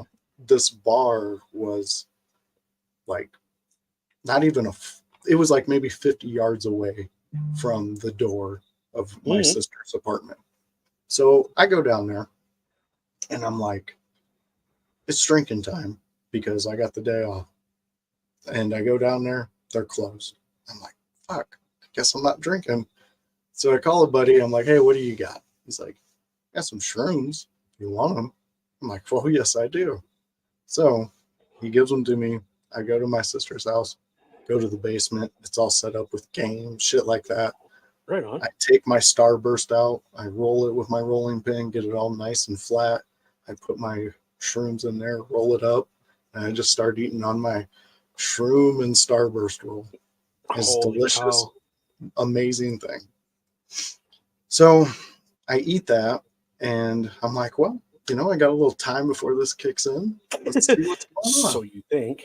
Yeah, well, yeah. So I'm looking for movies because I want to watch something. I'm looking for music because I might want to listen to something. And it takes me about 20 minutes to get all this stuff together. I get it together. Boom. Mm-hmm. Well, it's New Year's Eve, man. There's the fucking ball dropping. There's entertainers doing things. There's a lot of entertainment, a lot of things going on. So I sit down and I end up start watching that. But then shit starts working. And the TV's starting to do the melting effect. And I'm just like, I can't watch colors right now. So I turn that off. Turn on a little bit of music. I don't even know what was playing, but it was soothing at the time. And my sister at the time, she had this cat. Well, it's actually her boyfriend's cat. His name was Tigger. And he was just Was he orange? From Winnie the Pooh? No, he wasn't orange. He was like gray, white, and brown. But he was overweight. He was pigeon-toed, and he loved to smoke weed. That's my kind of cat. But on this night, Uh-oh. he told me how me and him were going to stop the end of the world. And for the next however long, I sat there and listened to this cat tell me about how me and him were going to stop the annihilation of America. Oh, shit. And my sister walks in. Oh, fuck. That just makes it even better. As I'm intently staring this cat in the eyes and just like, yeah, no way. And she's like, what are you doing to my cat? And I'm like, you can't hear him? She's like, no, he's a cat. And she's telling me this all secondhand. Like, this is the next day, her telling me this because I'm in another planet. She goes, you were telling me that you and Tigger needed money so you can go over into Ohio, particularly Columbus, and there was a guy you were going to meet. And I'm like, I don't know what to tell you on this, but me and that cat have had adventures. I've pooped in that cat's litter box. I did one time. I was drunk as shit. How high were you? I could not get into the bathroom because it was one of those places where the bathroom was in my sister's room, so you had to go into their room. And when I got to the door, I heard noises that I've heard before because I'm an adult and I didn't want to see that. So I was like, what do I do? And I look over and Tigger, he's looking at me like, meow. And I was like, don't do it, bro. Don't do it, bro. Please use it. And I did. And then I forgot about it. My sister finds it the next day and she's like, what the fuck is wrong with you, Tigger? What have you been eating? And I was like, I don't know, but he probably needs to go to the vet. So that cat has been dead for 10 years. Yeah, I blamed. Holy fuck, dude. You blame that giant shit in his box on him. You couldn't even take it. You're just like, yeah, that was me because you were fucking and I couldn't get in the bathroom. Yeah, well, I didn't want to tell her that. I didn't want to have to explain this shit. Oh, fuck. We're getting comments out of we're getting from your people. Yep. That's Jamie Viking still, Storm, he found his favorite quote of that. Oh, my God. Yeah, I was too. Oh, believe me, this is not. This is legit. This is my life, people. This is what I've done. I don't do this stuff really anymore. I'm a dad. I've mellowed out. But doing the dad thing that's my high. That's my high now. Doing the dad thing. So exactly. Yeah. I mean, I still get ripped. I mean, you do what you gotta do. It is, yeah. But you know, dude, I'm telling you now. They know now. Right. For the longest time, they didn't know. I actually had one of my kids thinking that the smell of marijuana was actually the smell of WD-40. Shut up. Yeah, I kid you not, bro. How the fuck? Don't even tell me. I don't even want to know. Because the mystery now is the best part. Like, how the fuck would you get your kid to believe that smell is WD-40? Yeah, I was like, oh, I'm just out here fixing the garage door. That's all I'm doing. You were fixing that garage door quite a bit, weren't you? Oh, dude, there's so many garages. Like, if I was a kid, I would be like, damn, we need to break down and fucking buy a new garage door if he's got to be fixing it this much. He's out there in the middle of the fucking winter. He's out there fixing it. Shit. And they don't even park in the garage. Right? That's the biggest mystery. But yeah, it was about, I think 2 months ago, they finally asked me what it was because they're now almost in high school. They're catching on that dad's not fixing the fucking door all the time.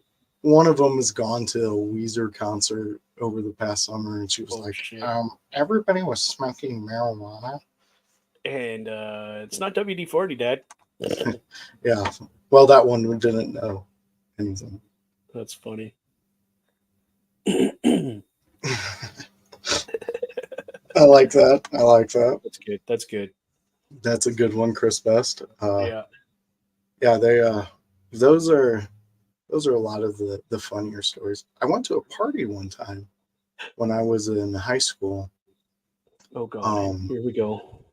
I was part of like the skater kids, the nerdy kids. We all Yeah. had like we actually had a group that everybody called the Lig Kids, and we we uh, we used to just be weirdos and do some funny shit at parties. Like some of us didn't drink, so they would go there as straight edge, and Oh yeah. To enjoy the party. We had a lot of people like that. yeah, just have some fun and make fun of people and do all that. And then tell you Um, exactly what you did the next day to make you feel even stupider. yeah, and Yep, then we had people. there was a couple parties where we hung out with the Chicago um, dock workers around here, and I know you're not from over here, but over Yep, here I get it. Yep. they're the skinheads, Ooh.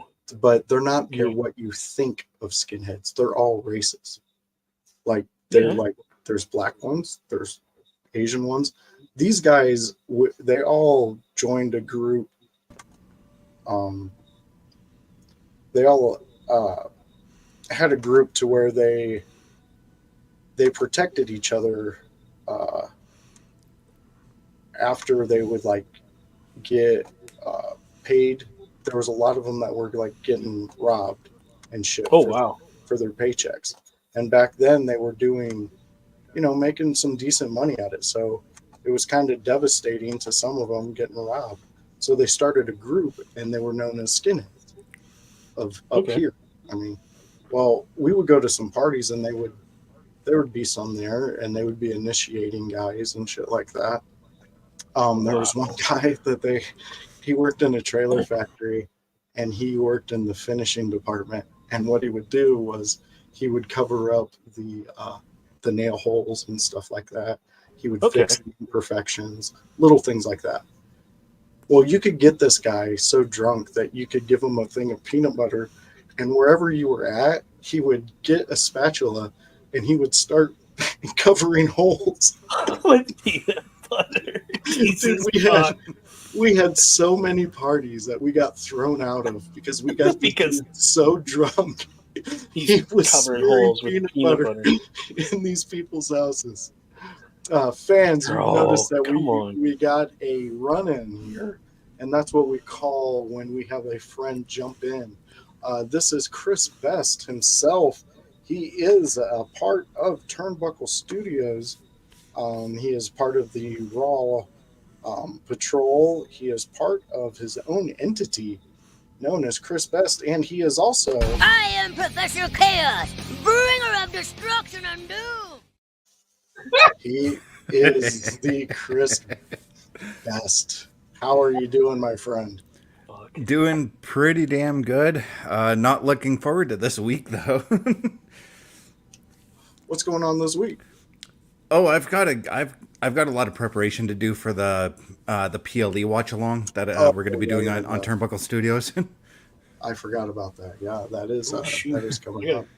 Yeah. Yeah, Bubba, you I better did get this fucking- reloaded. You better quit doing Sweet. drugs and start doing prep, man. This is my prep. I let the Hey, professionals. Well, Chris Best, I think you were still streaming. Chris Best does a gaming streaming channel show. Oh yeah. On Saturday nights, and I believe you were still streaming when we started this. So basically, what we're doing is there's real no structure. We decided that we're only going to talk about wrestling if the chat steers us towards that way. Yeah. And we've been covering conspiracy theories. We just got into a little drug talk there for a little bit too. And it's so weird that you did because literally after my stream, I went and had a hoot. Well, you see, there you go. That's what you need to do every once in a while, So, Bubba, we learned that you've pretty much done the spectrum of Yes. that that world. Yep. And now you're sober. So Yes, sir. you are you are you California sober? What the fuck is California sober? You know where you still ingest like THC and things like that. I try not to do the THC. Yeah. In like I'll get CBD gummies, like I said, and Okay. they have that little bit of THC in them Hmm. because you can't get rid of There it you go. all. Hmm. But it's very limited now. I very much watch. I know my limit. I try not to get near that limit. Hmm. And if I feel it's starting to get out of control, I literally will stop. Gotcha. And then I'm just like, nope, can't do it. Like drinking, um, I'll have one drink, two drinks a month, maybe. Hmm. I can count on one hand how many times I've seen Bubba drink. Really? Yeah, I've done it 2 times online. Yeah. I'll do my JD and Coke in a bottle like this, kind of like this size, you know. Jack Daniels is for ladies looking to get laid at country concerts. Okay, I'll get laid at a country concert. I don't care. I do. Eh, Well, if it takes me there. I look. I'm sorry, Bubba. I didn't mean to insult you on your Jack Daniels. I after discovering like actual whiskeys, I know. it tastes like a poo poo to me. I don't like it. I do drink some moonshine every now and then, but that stuff kind of scares me because the last time I really drank some moonshine, I was told take this much, and I drank this much, and I lost like a week and a half of life. I don't know what happened. I don't know where I was, and when I came to, I was not in Canada, and I don't have a passport. You had Yeah, I to don't know run how I and got in the gun States. I had no idea how I got in the States. Nothing. because we're welcoming. We just say, Well, and come I'm on the in. most American Canadian you'll ever meet. So Apple rye and ginger coming from the Facebook user. that's probably Uh, Jamie still. is this still Jamie? Let us know, Yeah. Jamie, if it is. Um, You'd so, think Chris Best, StreamYard would what's fix that. your you're you're more of a midnight toker. Um, you enjoy Y- those. Are you a y- psychedelic guy at all, or No, I'm like Bubba. I've got to do. So what I do is I do the 1-to-1 weed, oh, I know one what to you. one I gotcha. THC CBD, and Yeah, I do it because of my anxiety. So getting that high, especially after doing a stream, my anxiety and energy is still there.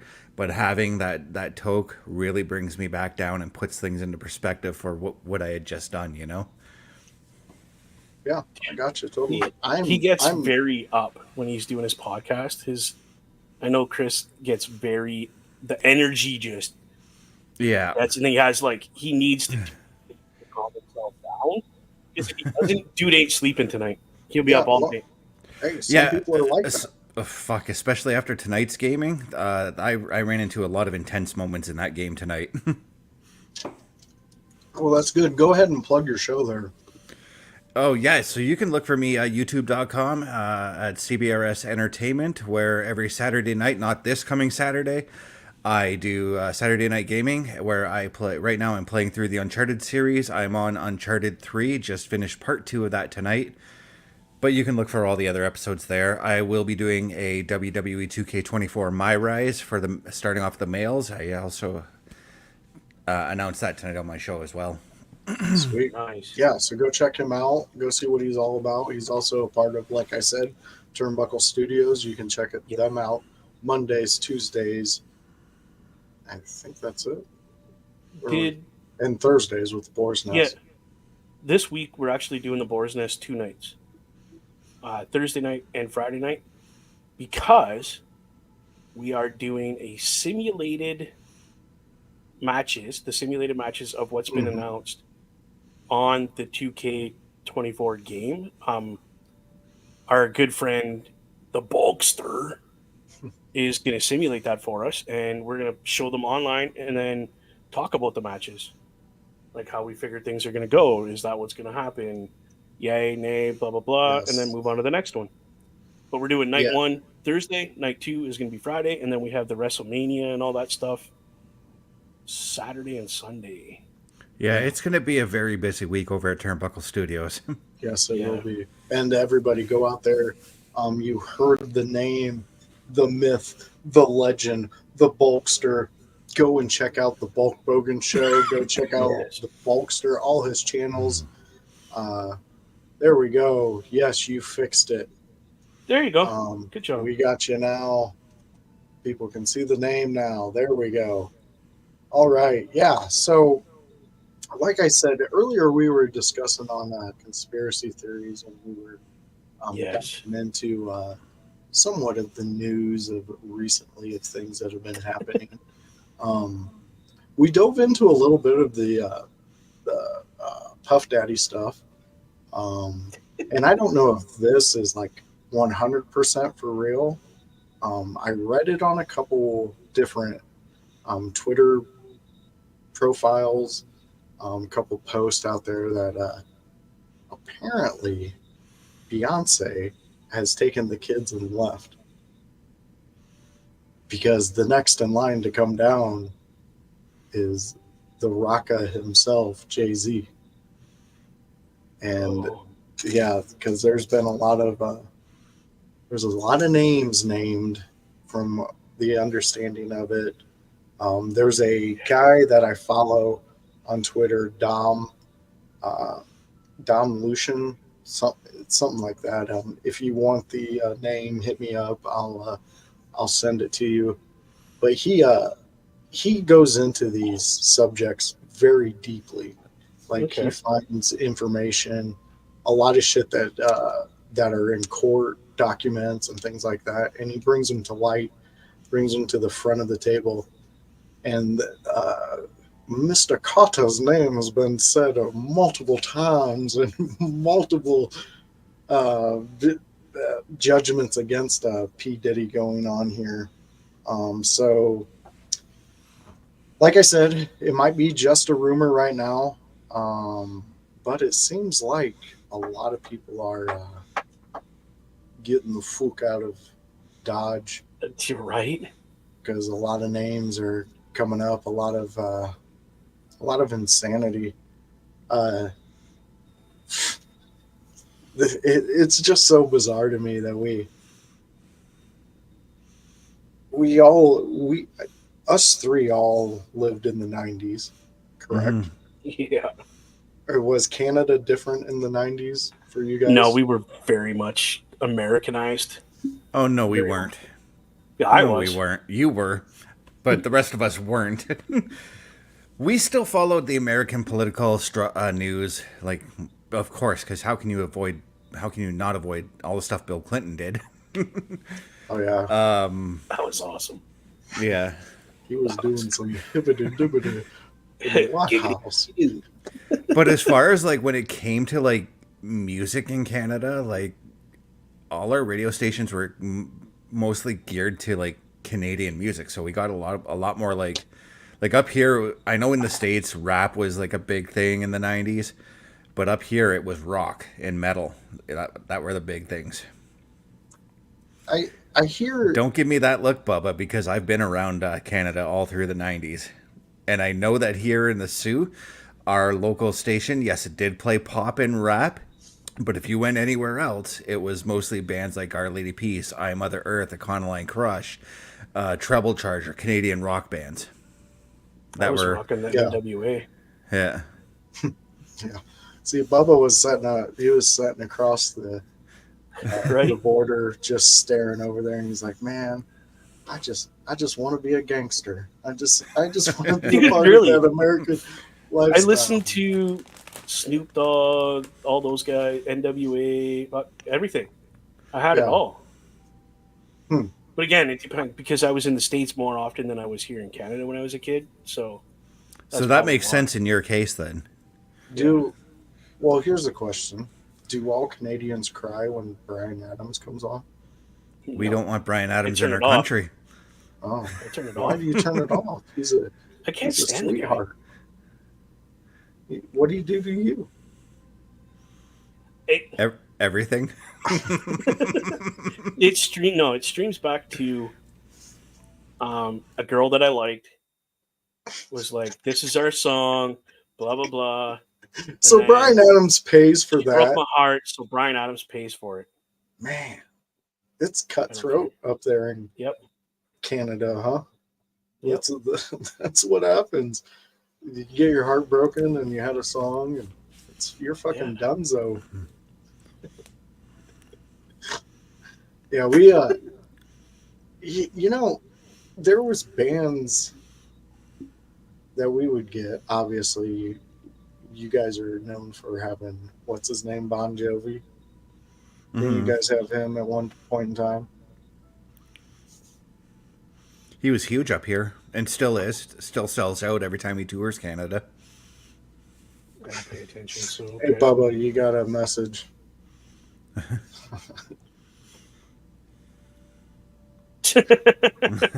Wow. Yeah, I figured it out now. There we go. My influence was all over the place. The rock, the rap, country. Yeah. I mean, I honestly, I listened to a lot of it, what you were listening to, Bubba. And then I got Yeah, into like middle school and stuff. And then I was like, I don't know if they're talking directly to me about my experience. So I kind of dabbled out of that world. It made me delete it. Uh, yeah, sometimes they do that, especially on Facebook. censorship. Yeah, sorry about that. But back to what I was saying. Then I started getting into the more of the rock, and I know I've discussed this before, and I think I got some shit. But one of my favorite bands as a kid was Rush. I mean, Nice. to me, the way Rush was able to, I like storytelling in my music. And Okay. if you can tell me a kick-ass story inside a song, I'm fucking hooked. That's why I like the White Stripes. That's why I like a lot of the old country. That's Okay. why I like a lot of the um, independent music and things like that. Pink Floyd, them. You tell me a story, I'm hooked. So to Yeah. me, Rush was really cool in that way. And plus, Getty's voice was just it, Right. it was so unique. I mean, it it was fun, but I know that that's not a big like a lot of the Canadians I talk to, they're not big Rush fans. They're A lot just of them like, aren't. yeah, No. and I don't understand that. Like, is it something that it was played to death up there, or is it To just a like degree. considered that you guys just honestly don't like them? I think to a degree it's a bit of column A, a bit of column B. Some people it's Gotcha. just it was overplayed for them. And then other people it was just yeah, we hate them because we hate them. Do you guys know this band that is being brought up by Jamie? I do know Brand New, and I love my favorite song from them is "The Quiet Things No One Knows." Nope. Their songs Oh, there have we go. very deep meaning and deep messages to them. Okay. Okay. Well, then, Chris Best, are you a fan of that style of writing? Oh yeah, but again, so most of the Canadian bands I mentioned actually have stories to their music as well. Plus, they do stories to their music videos, so it's not like your typical like say rap video where everybody's Mm-hmm. dancing around and throwing cash and having a fucking party with no story. You know what I mean? Mm-hmm. Having a P Diddy party, yeah, I Yeah. know what you mean. Yeah, I've you like how I hooked that in there, Bubba Dude. Um, have you heard of Coheed and Cambria? Oh fuck yes. No. Okay. Oh God, we're about to fucking dive deep. Get your wetsuits on, window lickers, because this shit's about to get juicy. I fucking absolutely love Coheed and Cambria. So much so, one of my twin daughters is named Cambria. And if her sister was a boy, he would have been Coheed. Trust Oh me, I would nice. have fought a motherfucker for this one. But the fact that that band is not like a fucking top feature for everybody in the world blows my fucking mind because Hmm. A, their music is a soundtrack to the novels. I mean, they're comic books, but they're like Mhm. novels. Yeah. I mean, it. I was at a Riot Fest. They're on stage. Fucking Claudio's up there. Right behind him in the background is thunder and lightning. Just Oh he wow. looks out at us and he's like, "We're gonna die tonight, and we're gonna die together." And then fucking goes into Welcome Home. How did I Wow. fucking know that he would have Dude, played that? I I wanted to grab the person next to me and punch and just go into a pit because it was like the most epic rock and roll moment I have I've been a part of. The oh, my wife got me tickets when we first got together. Oh, Um, that's cool. she got me tickets to see Coheed and Cambria at the Aragon Ballroom in Chicago. Have you guys heard about this place? I I've might heard have. about it. Yeah. Okay, so some bands go there and they sound like shit. It just happens. It's just the way the building's built. Other Okay. bands go there and whatever they do, whatever they know, however they can get that sound, they have an amazing set. The echoes, the every little bit of sound that the band produces is just like in your face. It's an amazing Wow. time. So Okay. she got me tickets to this show, and it's it's an amazing place. It was so fucking beautiful, and the first band up there was Deer Hunter. Never heard of them up until that night. They didn't really hit it for me. It could have been the venue. Anyways, Huh. so we're standing there on the floor, and I look up, and I notice people are just walking up to this balcony, and I'm like, well, that would definitely be better to see the band from up there. So we go up there, and we're sitting there, and the band Coheed and Cambria comes to stage, so we get as close to the rail as we can. We're watching this, and then like throughout the show, people move around.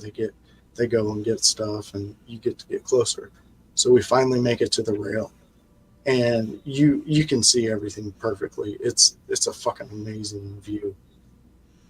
Then he jumps into the crowd, Claudio, and as he turns in the air for his back to land on the crowd and then to catch him, he goes into Blood Red Summer.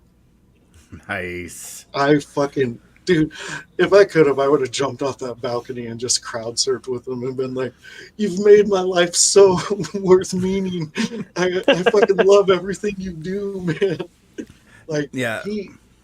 he's so amazing.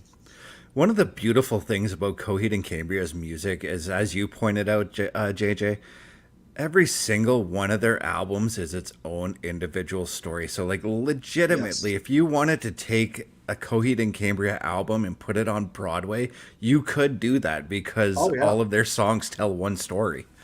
yeah, Oh, that's yeah. cool. That's And then the cool. collection of those stories go to a bigger story. Hmm. It's like it's a continuation, dude. I'm telling you, I found these guys back.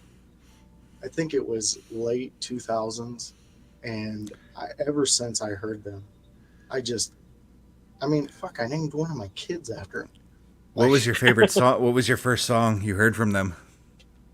um, it sucks because I gotta say it's Welcome Home, and Oh, my, to me, mine was just before that one, A Favor House Atlantic. oh, that's such a good one. Yeah. Oh, that is such a good one. The oh fuck, I'm drawing a blank on the name of it, but the one where he's like, "I will annoy you." Oh, I know the song so, too, but I'm drawing a blank on it. But I gotta say, like, I marked out hard when he paired up with Rick Springfield to do Jesse's Girl too. oh yeah, me I too, was like, yes, dude. I'm on board with that, and I got Yeah, obsessed with that song. dude. Jesse's Girl too is is such a unique thing because it's like of course, it's a continuation of Jesse's Girl. Yeah. And they made that very clear when they were making it and they were talking about it. Um, we have a new chatter. Um, Excuse me. Desperate09, greetings. Greetings to you. Thank you for joining us. But right now we're in the middle of a Coheed and Cambria discussion. Yeah, I know exactly what you mean. Um, Chris, let me ask you, since you know about the band, have you gone into the comic books and done some of the reading? I honestly did not know that there were comic books until tonight, so I'm gonna be Oh, looking them up once we're done here. yeah. If you go to one of their shows, usually at their merch table, they're selling whatever comic book that show is a part of. Um, Oh, dude, that's the shit. yeah, I seen them. Like I said, I've seen them. I think 3 times. I think so. Yeah, I know I'm due to go watch them again. I want to take my daughter. She is now of the age to go to concerts and things like that. What's the topic? Honestly, right now the topic is bands that we enjoy. Um, right now we just dived into bands that are more storytelling. Coheed and Yeah. Cambria was the very top of that list. We were talking about a little bit about a Rush. My friends here, Bubba Duke and Chris Best, are both from Canada, so they have a different perspective on things happening because, well, they're in a different land than we are. So we get So to chat with the cool yeah, things like that. I wanted to bring it back to Rush there and say that Rush actually holds a place in my heart Well, because good. and it ties into wrestling as well. I know we weren't really talking about that, No, you're go but ahead. Yeah, it's okay. but Rush actually did the theme song for the very first pay per view I went to, which was SummerSlam '04, and Wow. they did the cover of "Summertime Blues," and it was Oh, beautifully done. I like that. Didn't Rush do the theme song and stuff for the Trailer Park Boys at one time? Wasn't that Rush that was involved in them with them? Yeah, I think it was for the movies though. Yeah. I don't know if it was No, for they the did the TV theme show. song for the TV show for like one season, and then it ended up being the hip, I think, for a while, Hmm. something like that. Anyway, ow, my ear. We have a question here. Do you guys know Ren? He is Never crazy heard of it. good storyteller musician. No, I have not. Sounds I will, familiar. dude. You know what? I'm gonna find. I have a notepad around here somewhere. Well, I seen that a brethren of ours, Carl, he shared the new Corn tour. Yes, And what yes. is that band that you guys like that's touring with them? Gorgia? Oh, Uh, Gojira. yeah, there you go, Yeah. Gorgira. Yeah, they're going Never to be heard of. touring with them. So, and you know what I really appreciate about Corn is What's that? a lot of the times when they take a maybe lesser known or a younger band out, usually within 1 to 2 years after that tour, that band does have like some type of upper success. And it's like Korn's not afraid to bring bands that might be Relatively unknown. somewhat to their level or, give out that helping hand. And that was the beauty of their family values tours they used to do too. Like they'd I bring in fucking, guys who yeah. were already they would bring in guys who were already established, guys who were like, "Hey, remember this guy?" Like a nostalgic act, and then they'd bring in guys who were like, "Hey, these guys are up and coming. They fucking kick ass." And then Yeah. again, like you said, JJ, 2 years later, they're selling out arenas just like Corn. So Yeah. I mean, it's crazy. And that's the band I've seen the most. I've seen them about 6 times. I've, what, Seven Dust I've seen most. It's about 8 times, but they've always been opening for somebody that I gone and seen. And then a lot of times Seven Dust fucking blows a lot of the bands out of the water. Like I Right. end up coming out of a concert and being like, yeah, Seven Dust may have opened it, but Seven Dust fucking ruled. They were That's awesome. they were I first time I seen them was at a Kid Rock show. They were opening for Kid Rock, and I was with a buddy of mine named Jonas, and we go out in the pit. We're in high school at the time. We're out in the pit, and really one of my first actual like violent pits I've ever been in. People are really fucking punching, and they're really going after it. And then the lead singer for Seven Dust Jumps does his little crowd surfing shit. And for some reason, Jonas reaches up and grabs his hair and then yanks on it. And when he got to the fucking stage, he was fucking hotter than fire, dude. He was like, if I ever fucking come to this town again and that happens, I'm walking the fuck off stage. I was like, holy shit, dude, why would you do that? He's like, Yeah, why would you even do that? He's like, I don't know. It just happened. I was like, I dude, just don't do that. raged. Well, I mean, the dude constantly wears dreads. How can you not have that temptation, you know? Yeah, well, God, it was nuts, man. He was fired up. And then Kid Rock came out and did his thing. And that was different. It was a It's different, he says. well, I understand. Even back then, when he came out with that first album, it was for a young teenage kid. It was very captivating to get caught up in it. It was good. It was different. It was something. But I went, and it was at the time he still had Josie with him. But what I didn't like about it was what took away from the show, and it was the 30 fucking strippers he had up there with him dancing around. And yeah, I understand it's rock and roll, it's all that. He's the American badass. He wanted to be the pimp, paint some towns white, things like that. I don't know. Anyways, like it took away from the show for me, and I don't know. I like shit like when Korn. The last time I seen them, they ended the show. Jonathan Davis had a fire hose, and he was spraying it over the crowd as they were doing. Nice. What was it? The Wall. They were doing the. Pink They were Floyd's covering the wall. Yeah, Pink Floyd. Yeah. The Wall. And it was fucking cool as shit. That's Wow. awesome. I don't know. Slipknot yelling over at another stage while Machine Gun Kelly's playing. I mean, those are moments. Was that when MGK fucking cussed out Corey? No, this being was old? after. This was after it. So it was about a month after that. That whole shit started off. It was at another riot. Well, no, it was at the same Riot Fest with the Coheed and Cambria thing. It was just a different day. Oh, okay. Slipknot was closing out the festival. Machine Gun Kelly was at another stage that was like a football field away, and Machine Gun Kelly's up on stage, and Slipknot's still setting up, and you can just hear him when they goes out of the song. He's just talking shit about Slipknot fans. He said, "Oh, a bunch of maggots. It sounds like a bunch of," and then he said the derogatory F word towards gay people. Yeah.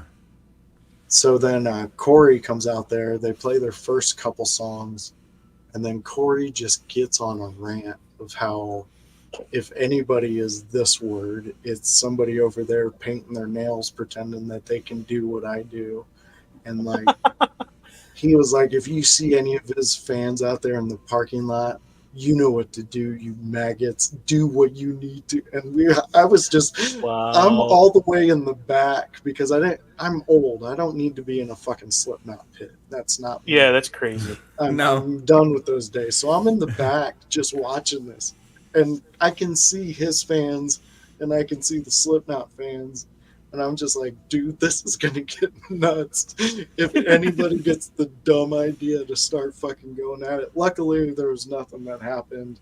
But yeah, those two it was fucking nuts. And earlier that day on that Machine Gun Kelly stage, I seen Boar for the first time.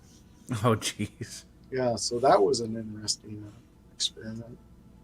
Rancid, I seen them for the first time on that stage earlier that day. Rancid puts on a fucking hell of a show.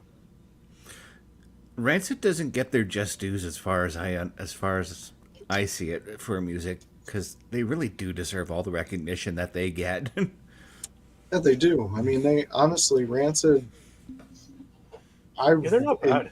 I've enjoyed them since I was a kid skating, and then once they, I don't know, Tim started doing some different side projects like Tim Armstrong and the Bastards. Yeah. That that was a when he was doing that, I was really getting into like a lot of these punk artists going more into acoustic sets.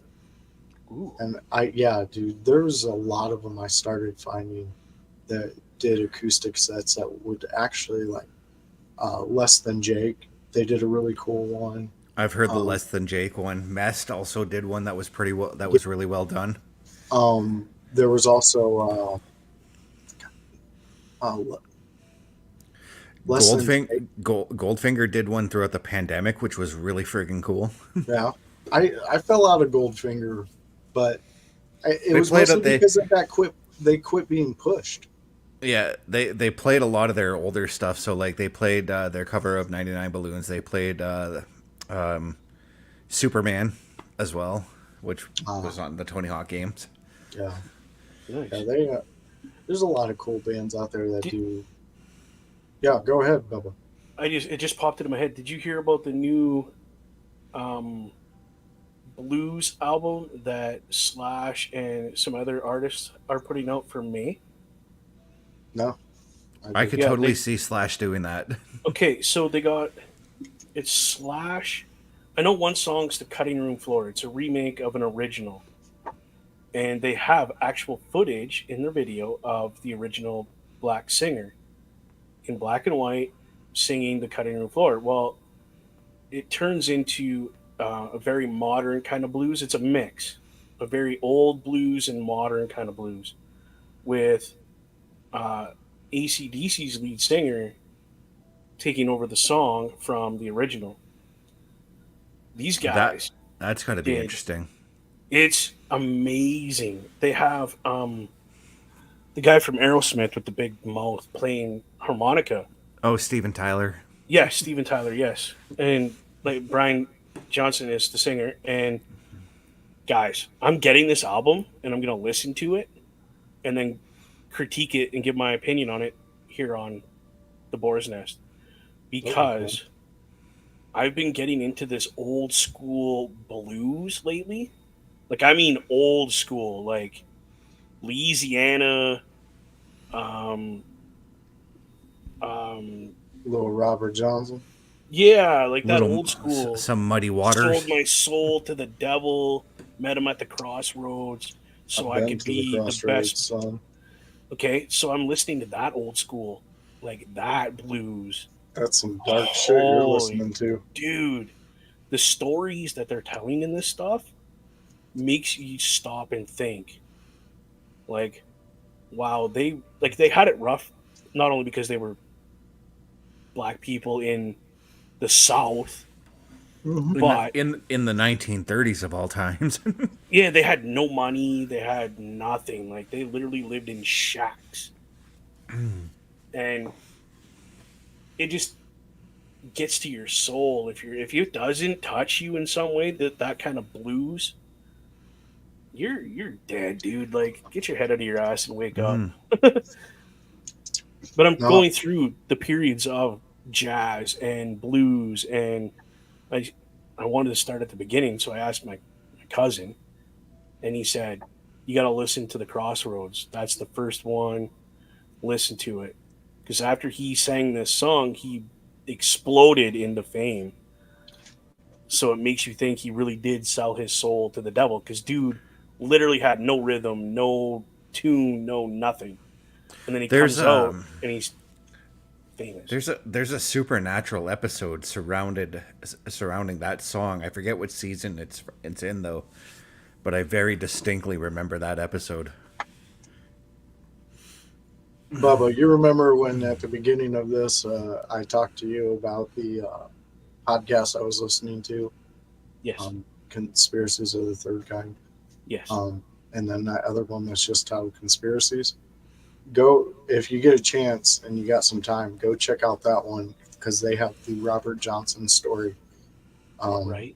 like Okay. I said, I used to live in Jackson, Mississippi, and I learned a lot about that dude down there because I picked Yeah. up playing guitar, and my old boss would tell me stories about him. Wow. That guy, you're spot on. He could not play, Yeah. No, dude had and nothing. he tried his damnedest. And they said when he would play after he supposedly sold his soul, some people would said that they could see the shadow of a man coming up and helping him play and hit those frets because this dude was doing 7 fret stretches. Yeah, Hmm. He that's not was normal. yeah, he was basically taking That's his he was taking these 2 fingers and stretching yeah. them like this and being able to like it. People said that it was impossible to see Yeah. or to do what he was doing. And yeah, that's one of the saddest stories in blues. Robert Johnson, I kind of want to see if I can grab my guitar, go grab my guitar, and see if I can do that. yeah, I Even mean, with your big hand, dude, you're not gonna be. It's physically impossible to get these 2 fingers to Hmm. stretch that far. It's like impossible. Look at like.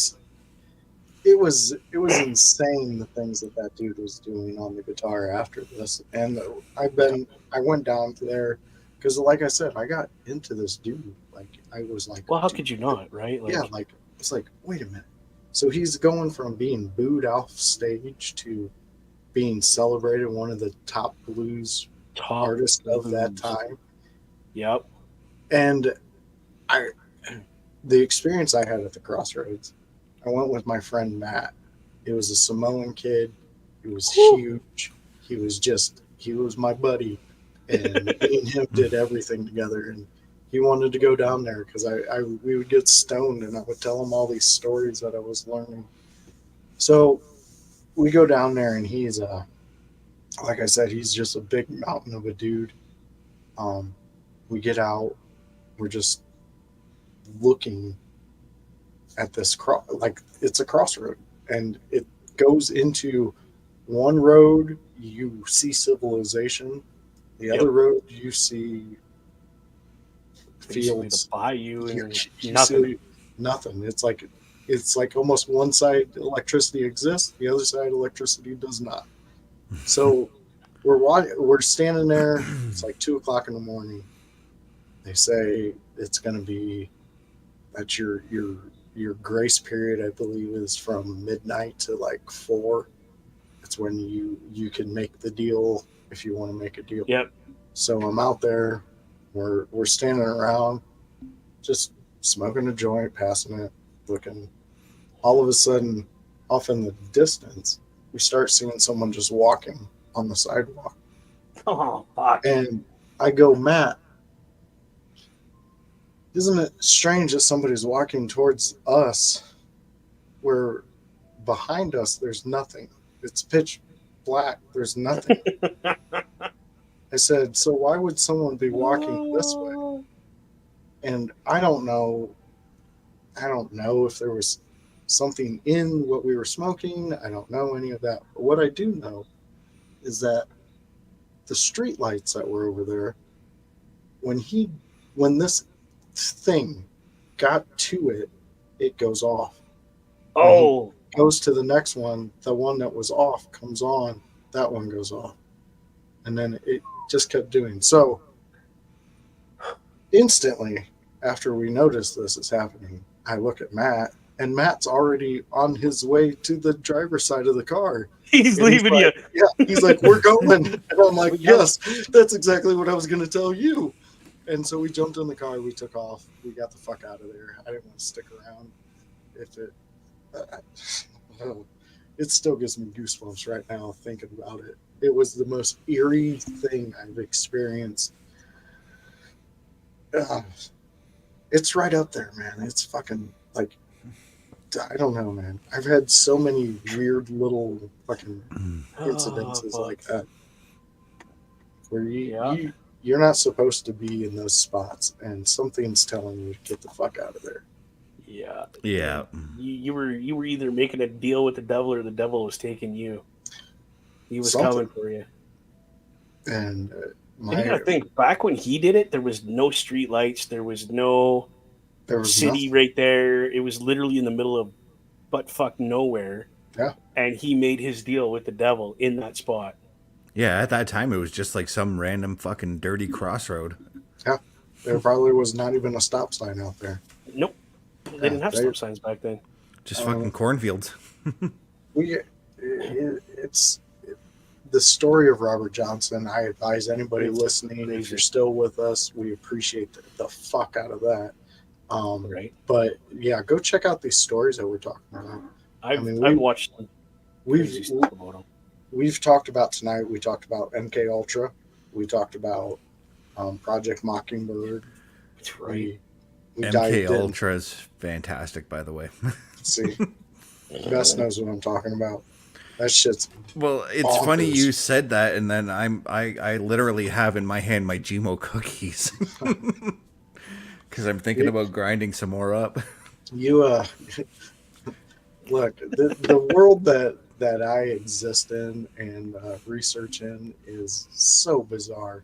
There's so many different things out there, and like you were talking about, Bubba, you know, there's so many things that you guys see that I mean, we fucking talked about it. Your guys' gun laws are based on the shit that happens in our country, not your country. What the fuck? Like, why would that even be a thing? You guys have to deal with the wilderness. Like, there's fucking bears that can come out of out of nowhere. Yeah, and I know that we have them too in certain areas, but there's certain areas that don't have them. And honestly, correct me if I'm wrong, because I've only been to a strip club in your country. So that's some wildlife right there. Yeah. So is it more of a wilderness type atmosphere in all the places, even the cities? Oh fuck yeah! And I've got a little story about that.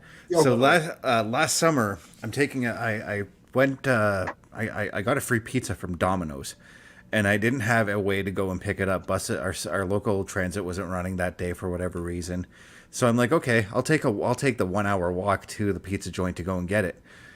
And no word of a lie, as I'm walking down the hill towards the east end of our city here, fucking black bear jumps out and starts chasing me down the fucking street. That's fucking crazy.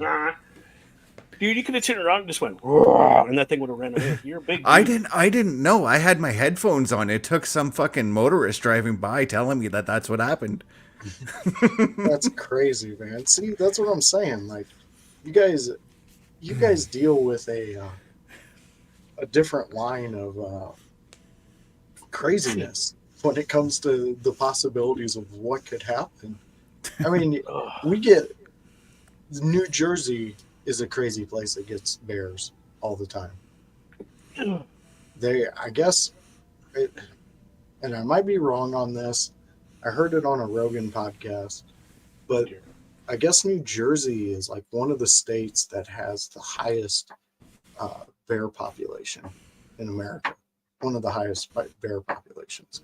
For the size of the state, probably. I could see that. It's not that big, though. That's what I'm saying. Because your state is so small and you got a lot of wilderness area to a degree, yeah, the bears would be more in that area than... Yeah, I could see that. And that's why too in our local news report, like in my particular neighborhood, anytime you go in and like read on Sioux Today, which is our local news website, anytime you read about a bear report, it's mostly up in my neighborhood. My sister had a moose in her backyard last year, and she lives like in the middle of a very populated area down here. Mm-hmm. And we're like, how the fuck did a moose get in your backyard? And we're like, oh, because you have a garden. That's why. Yep. Yeah, because she has a huge garden in her backyard. I'm like, the giant, what do you call those? The big tall dogs. What are they called? Fuck. Not the Great Danes. Yeah, the Great Dane. There's two of them Yeah. in the like her neighbor in the back. There's two Great Danes, and they jump up on the fence all the time, and they're barking at my sister's little bulldogs all the time. I'm like, those two Great Danes didn't even come out. They like literally ran into the house when that moose showed up. Fucking Was Isn't that this up in crazy? was this up in the pea patch? Because I seem to remember reading a story about that in the It news. was down here in the East End. What's, Oh. what is a Robin pea Street. patch? All the It's streets liter- are named P. Yeah, all the streets begin with the letter P up in this neighborhood. Oh my god, that We would have get a so we have an A confusing. patch, a P patch. There's a I think a D patch somewhere in town. It's just crazy. There's a states patch as well. Yeah, that's over here by where I live. Yeah. Every street is named after a state. Yep. Jesus Christ, that's crazy. America. The crazy thing that we experience here with street signs is in Indiana they're green. When you go into Michigan, they're blue. What color are they here? Green and blue? They're blue, they're white, they're green. Either one of them three. Depends on how old the There you street go. sign is Yeah. and what part of town you're in. Yeah, like if you're downtown, almost all the street signs are blue. So Yeah, because they updated them. yeah. But if you go in like the far west end, most of them are white. Yeah. They're really old. Yeah. But in my end of town, I got green ones and white ones. Yeah. And they're all white up along here too, so It's fucked. yeah. Our town can't pick a color. It's so funny that that's just like the small differences. Like here I've heard people from Indiana like lose their fucking. Why the fuck are they blue? Why can't Why they be not? green? It's like, wait a minute, why does it bug you? It's still got the information that you need. No matter it's the the wrong color color. of the fucking sign, you can still read it. I'm like, get the fuck That's out of what it here. is. God, Who cares? Can you read the sign still? Yes. Then dude, fuck off. I'm going to tell you this. I was up in Michigan today, and I just wanted to. I wanted to just get out of my car and start yelling at people because they drive like fucking idiots up there. Like, It's because like they a- have. Idiots everywhere. It's It's like a no- driving the I-75 is like fucking going down on a goddamn NASCAR track. Dude, I'm telling you, these people, because they're a no-fault state, Mm-hmm. they think that it's just recreational bumper cars out there. And nobody needs to give a shit because somebody else is going to pay for it. I was like, no. And then when I get there to the dispensary, they do curbside because I'm an adult. I know what I want. So I just order it and then they bring it to me. I don't need to see the fancy new things that they try to peddle in there.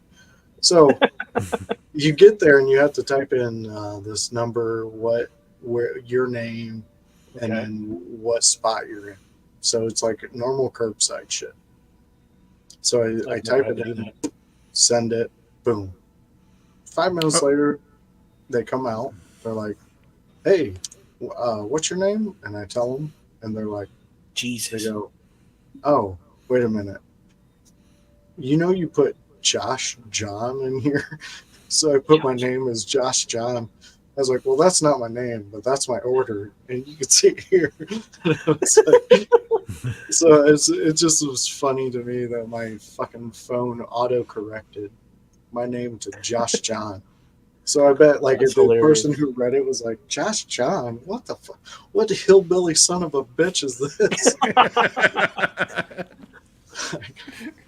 It's fucking Backwoods some bitch sitting out there Well, that's how playing I his felt. banjo. It's like That was- Billy Bob. Yeah. I was like, "What the fuck?" I the just, hell?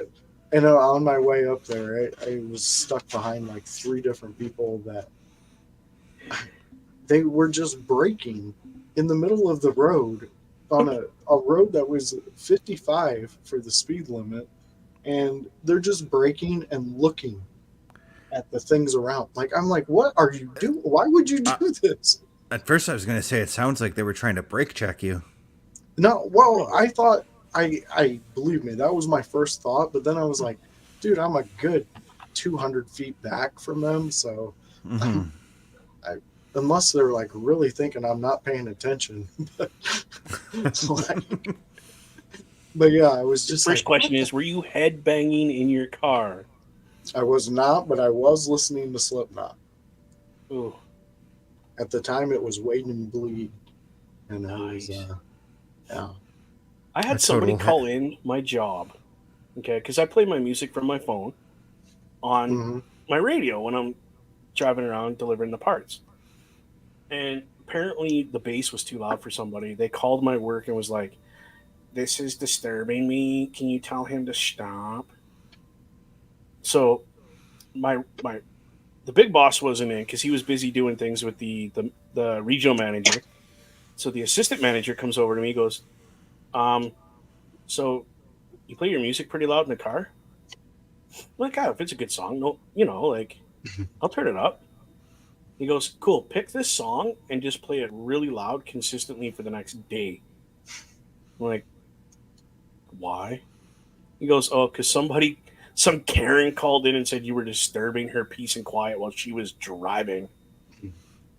yeah, So my I've boss had is like, that. "Just crank that shit up to 10." He's like, "Give Doing her." deliveries, we've had that. My boss is funny because my boss, the times that it would happen is my boss would be the driver, Oh, that's and great. his rules were if you're the driver, you get to pick. I mean, like that's Yep. usually the auto. Yeah. Yep.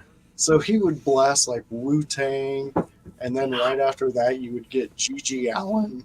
You would like it would be an absurd amount of different music that would Yep. That's what I do. usually annoy the hell out of somebody because they don't know the bands and they're not too sure about what music they are actually hearing. Yeah. Okay. But yeah, I still talk to him today. Like, that dude, he got screwed over at my job, but I Yeah. such a good guy. I did the same thing too, except there was this one guy in my old apartment building. There was this guy who lived below me who played the same three rap songs 24/7. And I can, Nice. it was Hypnotize, Mo Money, Mo Problems, and Changes by Tupac that he played nonstop. I like those songs, don't get me wrong, but fucking, there comes a point where you just go so sick and tired and you're like, you want to hear the guy fucking play a different song. So I'm like, okay, and I fucking drowned him out with Coheed and Cambria, actually. That's a We good move. we had a guy next door. Oh my God! Everybody, who's this guy? That's Chris Parrish. What's going on, my Yes. brother? Not too Parrish, bad. How are you? it's been a while, Parrish. Yeah. Um. So yeah, no, I lived next door to an East Indian gentleman, and he played the same beat every day, all day, all day, all day. So I hacked with my phone. I hacked into his surround sound system because he didn't lock it down with a password. And I played. What did I play that day? I think it was Slipknot, The Devil and I, or something like that. That's a good one. And he was just freaking out, screaming at his wife that she screwed something up, and I just kept turning it up. He'd turn it down. I'd turn it up. He'd turn it down. Yeah, I got that app on my phone where I can control all the Roku's in my house. Nice. If my kids are annoying me, I just change their shit. I've got the same thing, but with Google Nest. Yeah. Google Nest. What do we got here? We got no ice, not ice. Bubba Duke's infamous spelling. He learned a lot when he was a child. Spelling wasn't one of them. That wasn't even in the class, bro. Got 99 problems. The grammar's one. Yeah. I got the reading comprehensions one in my household. Okay, so all hooked of on them- phonics didn't work for me. Okay, Well, it didn't. you didn't put in an effort. That's the Oh no, issue. I tried. You say that, It didn't work. but I kind of know you, and I don't think you did. What the hell? We said at the beginning of this friendship, Bubba, it's got to be I built know. on honesty. I know. So let's just be honest. Oh shit! So Parrish, how are you doing, my friend? We got another run-in from the only Chris Parrish, part of the Turnbuckle Studios. Yeah, I was talking to Family. Carl. I think we're just going to get an RIP shirt done, and it's Run in Parish. Might as well. Yeah, I like it. I've been saying for like the longest time we need a Parish Run-In shirt. So Done in the NWO style, because why not, right? Yeah, I mean, why not? Mhm. I mean, they're not gonna. Here we go. We got some people. I've known you for 15 years, Bubba. This person has known you for 15 years. Yeah. Oh, Laughy Jamie, face, laughy face, laugh. we need the dirt. What Yeah. do you No. know then? Come What on, do Jamie. you know Yeah. about Come on. Bubba? In the words of Shinsuke Nakamura, come on.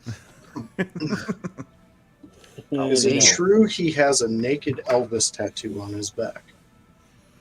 I've heard rumors about it. It's The more of a hell? tramp stamp, I heard. He's Like the like lower Fucking part. eat Yeah. shit. I'll He's show you my laying back on right the- now. I don't got no tattoos on my back. one of those sofas. see, he used a double negative, so yeah, he does have one there. Yeah, because I heard it's a Tennessee line on the back and Tennessee whiskey on the front, if you know what I mean. Ooh. Nope. We got an answer. Nope, he does not. So there we go. There you go, Bubba Duke. The mystery has been solved. Well, what tattoo have- does he? 2 tattoos, one right here, and one on my arm right here, and that's it. Dude, as soon as you said that, she chimed in with this. As soon as Yeah. you were circling your pepperoni nipples, she was. They're not.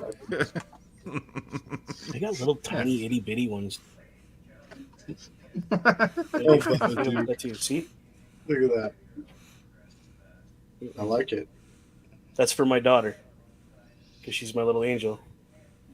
I like it, man. And when How- she how can is spell it- her name closer together, she's gonna put her name there. What? How is it Speaking of getting the chest tattoo? If nobody touches you, it's pretty cool. What the fuck do you mean nobody touches you? They're got a needle. When I get a tattoo, Yeah, I but kinda sometimes like they're hands on. go to another planet Mhm. when I'm being tattooed. This one was really cool because the girl moved my arm and then put her boobie on my arm, so I was all like, "Titty on my arm," and I totally forgot about the tattoo.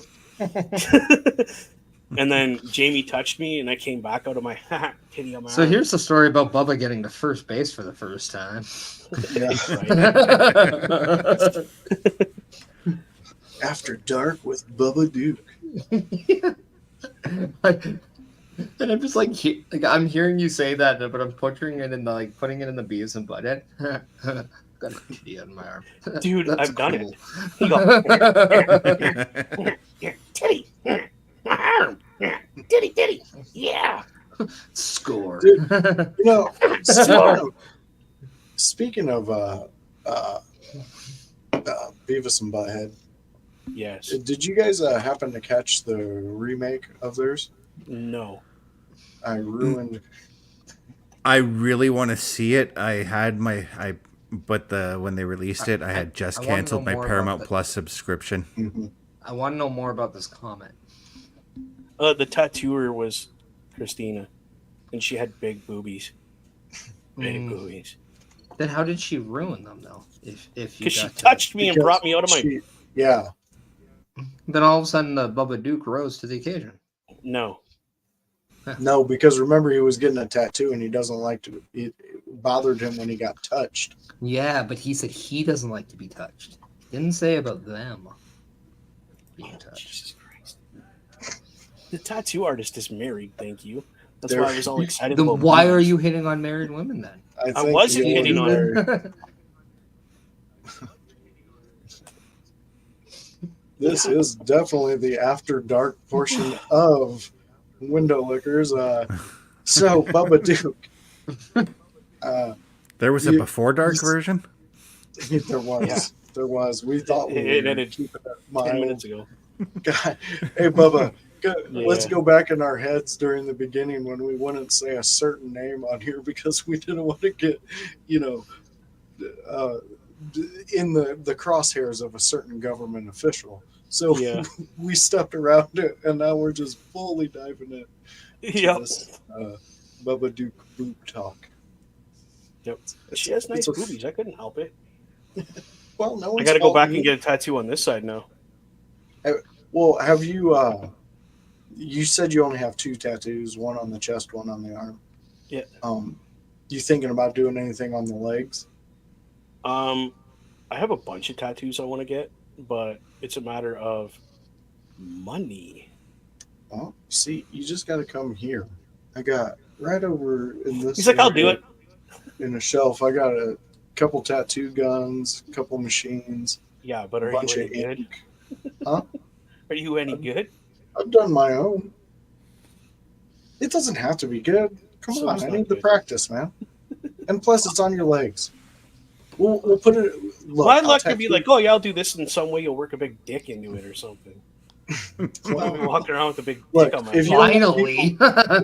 if you don't want people to see, I can tattoo your ass. We'll get it tattooed. You gonna put your name on my ass? Can you put your name Maybe. on my ass? That'd be He great. just Well, put I'll the just- voice right on his. Property of the voice, Joshua Joseph. That's exactly what's going to happen on that booty. May 7th is tattoo number 19 for Jamie. Yeah, she's got some Wow, really cool tattoos. that's quite a bit. Yeah, that's I That's plan cool. on getting number 1 this year. sweet. What are you gonna get, I bro? always advocate tattooing. I love. Well, so backstory is a guy that when I wrestled in the promotion I started with, my the guy who played my manager is a tattoo artist. So we became like pretty good friends, and then I flat out said, like, if and when I get a tattoo, I will always make sure you are the one who does it. Mhm. Fast forward like years, I wrestled where the PO was a free tattoo. I gave it away because I am true to my word, and I want him to do it. He is the protege of someone who was a tattoo artist. They passed away. The company we wrestled with, because that tattoo artist also helped fund that company that we were with. And when we made a title in his honor, we had made mock drafts, and he has written down, and it was far removed from when he left. I made sure that the graphic that he did was the one that honored him.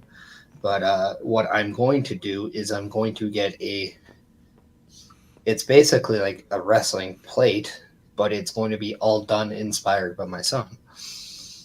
That's cool. So I'm going to try to do something like the winged eagle, because the way I looked, I can write Memphis in the way with the wings out and like the head, and Memphis will go up there. Instead of a globe, I will have the photos of his footprints when he was born. Nice. I'm going to have the old English banner style tax that has his full name and then the 5th of October written down, because I like it when I like that, like the 5th of October. It sounds a lot more classy and whatnot. So yeah, like I have it, yeah, but like, and then also take into account because wrestling, and then obviously it just kind of describes me, but it also like identifies the things that are really important to me. That's I cool. like it. That's cool. awesome. That's gonna be. I wouldn't- I'd love to see that when it's done. I would not get one if I did not have meeting. That's mine too. Yeah. I mean, Same thing here. that's an important thing to do. I mean, I have people. Look, when you're starting a tattoo, the best thing to do is to practice on yourself, because, well, you shouldn't give people shitty tattoos. And until you learn, I mean, that's what you should do. But I had some friends that were like wanting to. They didn't care. They wanted to be a practice. Mm-hmm. So I did a couple on some friends, mostly Sacred Hearts and things like that. But the guy who was teaching me, he was he did both my calves, and he did one tattoo on this arm, on this arm. Yeah, I think you can actually kind of see it. It's this eyeball that's in a rose. But he did my calves, and I found that when I get my calves done or my legs done, I tend to fall asleep while they're doing the tattoo. Like Nice. anything else, I like. I don't Is know. that a pressure point that you have or something in there? Or? In where my legs? Yeah. I don't know. I fall asleep though every time. And I mean, I got my calves pretty much done up. So I've never stayed awake for a calf tattoo at all. I just instantly go to sleep. That's funny. Yeah, he was like, I remember him waking me up and like, hey, this was the easiest tattoo I ever did. You didn't bug me, you didn't move, you just laid fucking there and snored. That's all you did. I was like, dude, I don't know, man. That's awesome, dude. I fucking did. Yeah. Even my thigh tattoo, I fell asleep to that. The one on my shoulder, I fell asleep. This one, I was totally in a different world. And then, yeah, somebody touched me, and that was it. I felt pain. Yeah. Oh, it sucked. The hip would probably definitely wake you up. That would jar your bones a little bit. So my one and only tattoo was like I was just enamored with the tattoo artist, first of all, because he was kind of a legend in our city before he passed away. Bubba, you might know who I'm talking about, Big Dave. Yeah, I was scheduled to get a tattoo from him, and then he passed away. Yeah, but he did a tattoo of a rose on my left arm. It says "Mom" on it. It's a tribute to my mother who passed away when I was 13 years old. I wanted to get it touched up, but nobody in our city will touch the tattoo because it's a Big Dave tattoo, and he's regarded as like a legend in the tattoo industry, you know? Mm-hmm. He was an asshole, but he could tattoo. Mm-hmm. Yeah. That's a cool thing about that world of work, and tattoo artists get these reputations that really sometimes become larger than them, and you get I just seen Parrish's comment. Yeah, they become icons in the industry, and people don't want to touch their work because once they're gone, and you can't ever get them back. to. Yeah. He did a lot of shitty things. Like, what kind of shitty things? Like, I'm kind of curious on that. Like, did he like mess up an image on purpose? Did he? I heard like change the way an image is supposed to be. Like, no, I heard he would add some things into the tattoo. Like somehow he would get his name in there, or like one girl he was doing this tattoo, and just the way it laid out, he made it look like a dick. Like literally. This sounds like a really cool dude. I do know how to make a dog out of drawing a dick, though. Like, it's funny because like you see those things all over like TikTok or Instagram, and it's like people like how to draw a dog, and they show like the the beginnings of a dick, and then all of a sudden they bring it back, and they're just like, it's actually not a bad looking like sketch of a dog. Like, it's not realistic. But I mean, but don't like, get me wrong. The dude was a good tattoo artist. He was great. But sometimes if you would give him if you give him balls about things, like, oh, I want this. Oh, no, I want it this way. Oh, no, I want it this way. He would literally just do this with the tattoo and then make it look like something like a dick, or, you know what I mean? But like, am I like, because like out of like what I've like heard out of like people and like what I plan on doing, like I plan on making sure that there is like a sketch done first. Yeah. And communication. And like, if As there's long as any you're not questions, saying you want a they freehand tattoo, that's what they're going to do. no, I'm no. I don't go to a tattoo parlor for any hand jobs. No hand jobs, bud. And if they do, that get out of there as quick as possible and give them a result. Because In the words of one late Bray Wyatt, run. yeah, you need to get out of that situation as quick as possible. Chris Hansen's probably on the other side of the wall. Shit's about to get ripped. So yeah, if they try jerking you off at that tattoo parlor, fucking get the fuck out of there, Parrish. Well, man, imagine if they're doing it on one hand, they have the needle on the other hand. Like, Yeah, and then oh my god, Jesus, like I'd have that. hell. I'd have like like you know, like the diagram of like voice, like how you go high pitch. Like that's what I'm gonna end up getting, aren't I? Uh-oh. Yeah. We got some advice for you. Avoid Stabby Abby. Okay. I mean, I like anybody with a nickname Stabby Abby, I think that's just a rule. I'm gonna like avoid that person. I don't know, man. Like I don't know if it's like somebody with a knife or like that thing. Maybe it's one of those people that like to have it all and they like poke you from the waist under. I don't know. I just think that's not a good person to be around. Dude, Well, you've seen The Hangover. What happens in Bangkok stays in Bangkok. Yeah. We got a guy like what you guys are talking about with local tattoo guys around here who passed away, and his nickname was Scrounger. And I thought to myself when I heard this that I was like, there is no way I'm letting a dude named Scrounger fucking put a needle in me. Yeah, that motherfucker. Now he ended up getting in a little trouble because come to find out that a large quantity of his clientele ended up getting hep. Yeah, and yeah. So there were 80 rock stars then. Pretty much, man. Now, yeah. Dude, I guess all named everyone from Guns N' Roses. dude, that motherfucker was like, I guess like after you do a tattoo, he wouldn't throw away the needle, he would boil it. Jesus. Yeah, and like that's the thing, like even when I've done tattoos for other people, I always open up a fresh fucking needle. Right? Like Yep. You always and I open it in front of them. I don't times. Yeah, it's like I don't know. Like I think to myself, I'm like, why the fuck would you let someone named Scrounger tattoo you? And then B, after knowing like he's got people that are getting diseases, why would you get a tattoo from him? Like you're just asking.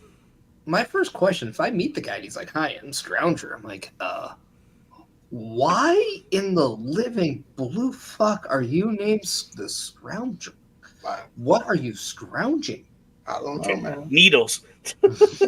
He was before my time, Parrish.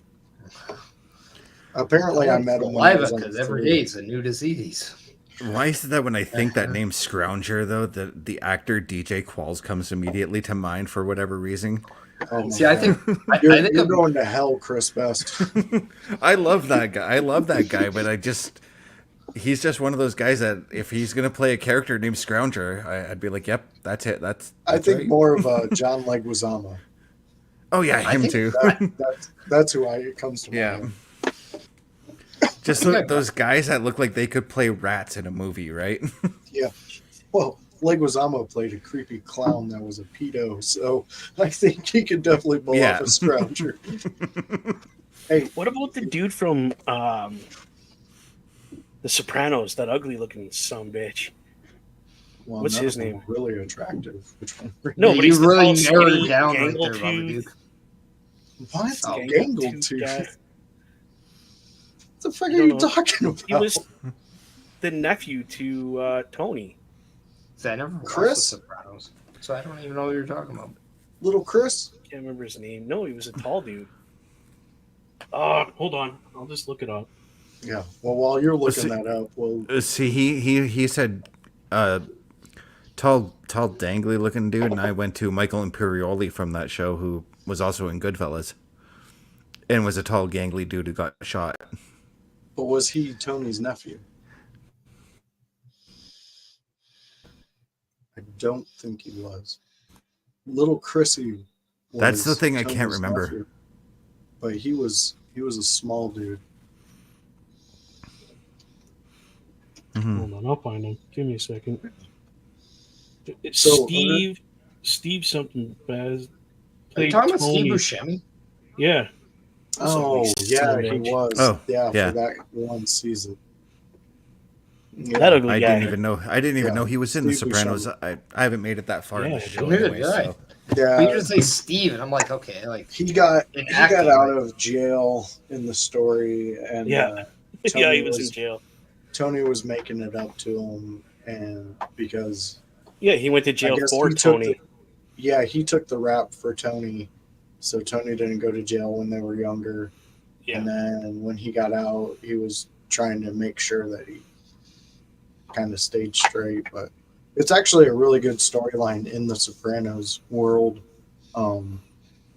It is. Definitely one. If you haven't watched the Sopranos, definitely I would suggest going and watching it, because it's actually really done well, and it's a fucking amazing story. I rocked out to the theme song the other day. I bet you did. I could see you doing that. Oh, it was awesome, dude. I burnt that shit on a CD when it first came out, and I was playing it all the time. So you do it since you- literally on Yes, man. Napster? Yep. Yep. I remember listening to the radio and having to have the tape already ready to go, Yeah, buddy. then hit record. yeah, Yeah. I only having to ask call because I into know- the radio station to play the song first. I Yeah. know I'm with everyone who's old enough to know the reference. I was very lucky to have one of these. But did anybody ever have one of the Talk Boys that you saw in Home Alone 2? Yeah. I didn't have the Talk Boy, but I had it spin off the Talk Boy pen. Oh, that was a cool thing too. I always recorded theme songs off the Talk Boy, so when I played with my action figures, I would use the tape for the theme songs. Nice. Do you remember Yak Back? Mm-hmm. Yes. God. I used to record Bart Simpson and some of his sayings, and when my brothers and Go have a sisters cow, would say man. stuff, yeah, I would go. I would hit Or it. don't have a cow, man. Yeah, those were funny. Like, just think about the things that entertained us when we were younger. Yak Back, something that recorded maybe 30 seconds of something, Right? and you could manipulate the sound to it and do all these little things. We were a generation designed to be morning talk show radio host. Totally. Oh yeah. Well, I'm trying to remember who the singer is. It's not like a singer I pay attention to, not in his music. Snow. No, no, he's better. Like he's fucking good at what he does. I'm just not into what he does, like the style that he does it. But he's No, so I know. good on recognizing like notes. And he always said like when he was a kid, like he could do the iPhone like ringtone. Like, Oh, no shit. and he would fuck with his teachers all the time on that because he would do it perfect. Because he's I think it was like 12. He's like, yeah, he found out like how to do perfect pitch. It's like, it's just That's a rare crazy. thing. I do Yeah. that on the bus. I go on the bus in the morning and I go. And people are Oh, like, it's "Where's your phone?" it's Charlie Pugh, by the way. Charlie Pugh. There you go. Yeah. Look at his thing with Jimmy Kimmel. Like if you look at him, like it's a YouTube thing. Like the interview had there, like the guy is insane. Like he is good at what he Jimmy does. Kimmel It's just, steals souls. yeah, he I does. don't fully believe that. I'm just being But, an asshole. But no, like it's like somebody from the band plays and he's like, oh yeah, it's a C sharp, and it's like, Yeah. what? Dude. Or it's like, or he'd be like a C sharp sounds like, and he's like, play it, and then it sounds exactly like it, and you're just like, what? Yeah, that people like that, and also people who can hear things and then play it instantly on an instrument. Yeah, That pisses or me like, off. or people That- with like that memory where they can just read like a a book like if you guys ever watch Criminal Minds. Yeah. Spencer's a dick. Spencer, but just having that ability though, like just being able to read like a book in like 2 seconds and you can memorize it because you have that memory of Rain Man. It's like crazy. Like read that book in 2 seconds and remember every little fucking detail that happened in that book. Like the amount of time I could save on book reports would have been phenomenal if I had a gift. Right? Yeah, but Jesus didn't love you. Why I follow the New Orleans Saints on Sunday and not the ones that guy tells me to follow. Yeah, well, you're making deals with the devil, following that team. Well, I mean, nonsensical. Gotta do what you gotta not like do. I can. Yeah. I mean, at least I can stand my team. You barely can stand yours. What do you see with those? Fucking I like your wording there, Parrish. It's true. We've had many talks on football. Look, first off, have you seen Caleb Williams, the recent video that they showed him at that basketball game? Dude, he's going to be like my old show. He's going to be busting when he gets in the NFL. This guy, I swear to God, what the fuck is wrong with this generation? This guy's wearing everything. Pink lip gloss. Not just lip gloss. Not like, hey, my lips are chapped. I got to put on this chapstick. No, he's got pink lip gloss, pink fingernails, a pink iPhone. When Napoleon has a better man card than you, you need to wake the fuck up. I just don't know anymore. Am I wrong though with that? You're not wrong. It's Bubba, you say wow, but am I wrong? No, that's why I'm saying wow. If you want to get manicures, cool. That's your business. If you want to do all that, but you're about to go into the NFL. Yeah, nobody wants to be the diva in the NFL. Like nobody. Correct. Nobody wants to be Michael Thomas right now, and that guy is everything you don't want to be in life. Correct me if I'm wrong, Parrish. But isn't this an organization of guys who, when there's somebody doing things, not just specifically what he's doing, but when they're doing things that are making them a distraction of the NFL, don't other players, and I know your team they've been fined for this. They tend to target that person, and they tend to, I don't know, get incentives for doing things to this person on the field. I don't know what you're talking about. Oh, no. I don't know what you're talking about. No. Okay. I know it was only like... I will actually say this. This is, like, to me, this is just how stupid the NFL is. Like, you can... So you can fine an owner on something. You can suspend the coach all year who made more money with the movie about him than whatever the fine was. So Sean Payton, you at least won on that one. Very true. But you have nothing on the players or the offensive defensive coaches. And you don't say, like, to me, there's something sketchy about that part. Because, honestly, we all know the NFL is if wrestling is catch as catch can, then the NFL is sketch as sketch can. No, the NFL is a legitimate organization. They have, like, the New England Patriots have more gates than a rich person in Connecticut. That's a lot of gates, bro. That's a lot of gates. It's like billboards. I don't know. I have really nothing to add to that. It's just like giggity. No, I told you we were a generation of morning radio hosts. That's been my goal. No, that wasn't life. Bill Gates. That was who's the one in the wheelchair? Stephen Hawking. Yeah, he's more giggity based on the island that he went to. That boy got game for a robot. He didn't have game.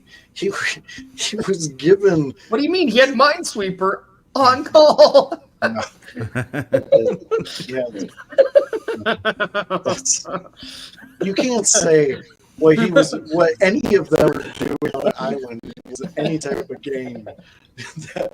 Unless they were like bounty hunters and they were practicing on how to fucking take over people who are terrified that you're yelling in their face and ready to rock and roll. Good Lord. I'm proud of what I said, by the way. Me too. I'm staying behind that I say it. It's right here. It's just like, all right here. You hear all the people about Epstein's Island, and you're like, "Oh, Stephen Hawking," and he's like, "How?" It's, "Ooh, I like the way you look." Oh yeah. Did you imagine? Ooh, baby, you are so hot tonight. Dude. We play tonight. I have money. Yeah, but here's my question: did he have? Sees a hot girl, and he's like, "Enter key, enter key, enter key." Oh baby, oh baby, oh baby. Hey, Family Guy called it on him.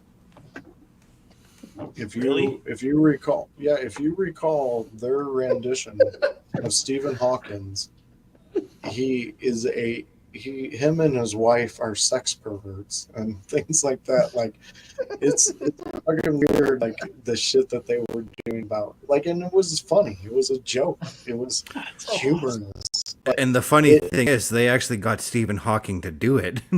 Yeah, and I mean, Best is bringing up some good points, and plus, here's the thing that we were talking about earlier, Bubba. That goes into the whole Moloch thing where they have to show you what they're doing. Like, it's a part of their shit. So in some way, they have to let you have a bit of knowledge of it. It's fucking weird, man. Like, that's hilarious. And you can see that dude totally getting off and just ramming that. You give people more money than they know, of course they're gonna do weird shit. But how many times? The only sane person ever in Hollywood is Keanu Reeves, and he gets made fun of being like weird because he's normal. Dude, you know what? He's so normal. He's gonna change this entire conversation for me. Dude, the guy should be president and prime minister. I watched a video of him just sitting on a subway and nobody bugging him. Nobody walking up to him, asking him for anything. He gets up out of his seat and helps a woman and then gives her his seat. And then he just stands there and goes about his day. Oh, God. It goes real quick. It goes to what Mike Tyson said about Mayweather. And Mayweather going around calling himself the greatest. He likes to eat it by ear? No. He goes around. Mayweather goes around calling himself the greatest of all time. All this shit. And what Tyson said is, you're not the greatest of all time because you can't even take your kids to school by yourself. And the reason he said that is because people like Muhammad Ali were allowed to walk around in the general public and have their moment that they needed to do to do normal life things. Mm-hmm. And when you're of a specific greatness, you can do those things. And Keanu Reeves has reached that to where he's gotten the respect from an individual that's doing the same thing he's doing, going somewhere on a subway because it's the easiest way to travel. There, one, just needs to be more people like Keanu Reeves. Flat out. Yeah. Two, Canadian, respect. But it's funny because you say like what he did on the train, because that's probably what he does almost every day, because he's always on the train because it's cheaper, it's more efficient at times. Where he lives in, I think he lives in New York, right? Yeah, he's got a collection of motorcycles he likes to ride too. Yeah, Bugattis. I was at a show the other night, and I think they're actually not even Bugattis, Bubba. I think they're actually like old school Yamahas and shit like that. He's got an old Honda like I got. It's fucking cool. Yeah. Hey, Honda makes great cars. They last. They make bikes, dude. Way better bikes. They make bikes that'll last you fucking through Mad Max times. I got 81 Honda 750 Custom. Yeah. Thing is bulletproof, bro. My dad has one of the last Preludes that they had before they stopped doing them, and I think they started doing it again. He still to this day gets offers on the car, and he's like, "No, I like it." Yeah. Like, don't get me wrong, it just from a visual, it looks nothing amazing. But at the same time, like, there's nothing wrong with the vehicle. He had, like, I remember, like, growing up, like, he had this, I think it was like an 88 or 87 Prelude. And my brother got it when he had it, and then my sister got it. And then by the time I started driving, it was so, like, I'm also going to paint a picture. When I was 16 and got my license, we're talking 2002. They got this car in the 80s. It still worked, but with all the snow we got, it got covered, and it was hard to go uphill anyway. Like, it needed more help than you can imagine, but it still went. It still worked. Like, it still could go. If it was summer, it would have been a beauty. Damn winners. Mm-hmm. Winners are assholes. Yeah. Mother Nature's a bitch. Oh, She can bipolar, be. bro. She bites hard too. Especially in mine and Bubba's town these days. Like, it'll go from, like, fucking 10 degrees outside to fucking freezing. It's that way out here. Like, we had, like... Yeah. We'd have a +4 afternoon, but we'd have a -8 morning. And it's like, holy shit. Like, it's one thing dealing with a woman who has that week or monthly occurrence. I don't need my weather to have weekly occurrences. Well, don't worry. Like today, for instance, we'll take care of everybody, so we won't have to worry about it. I really want to believe global warming, but then we get like drops of snow randomly, and I'm just like, come on.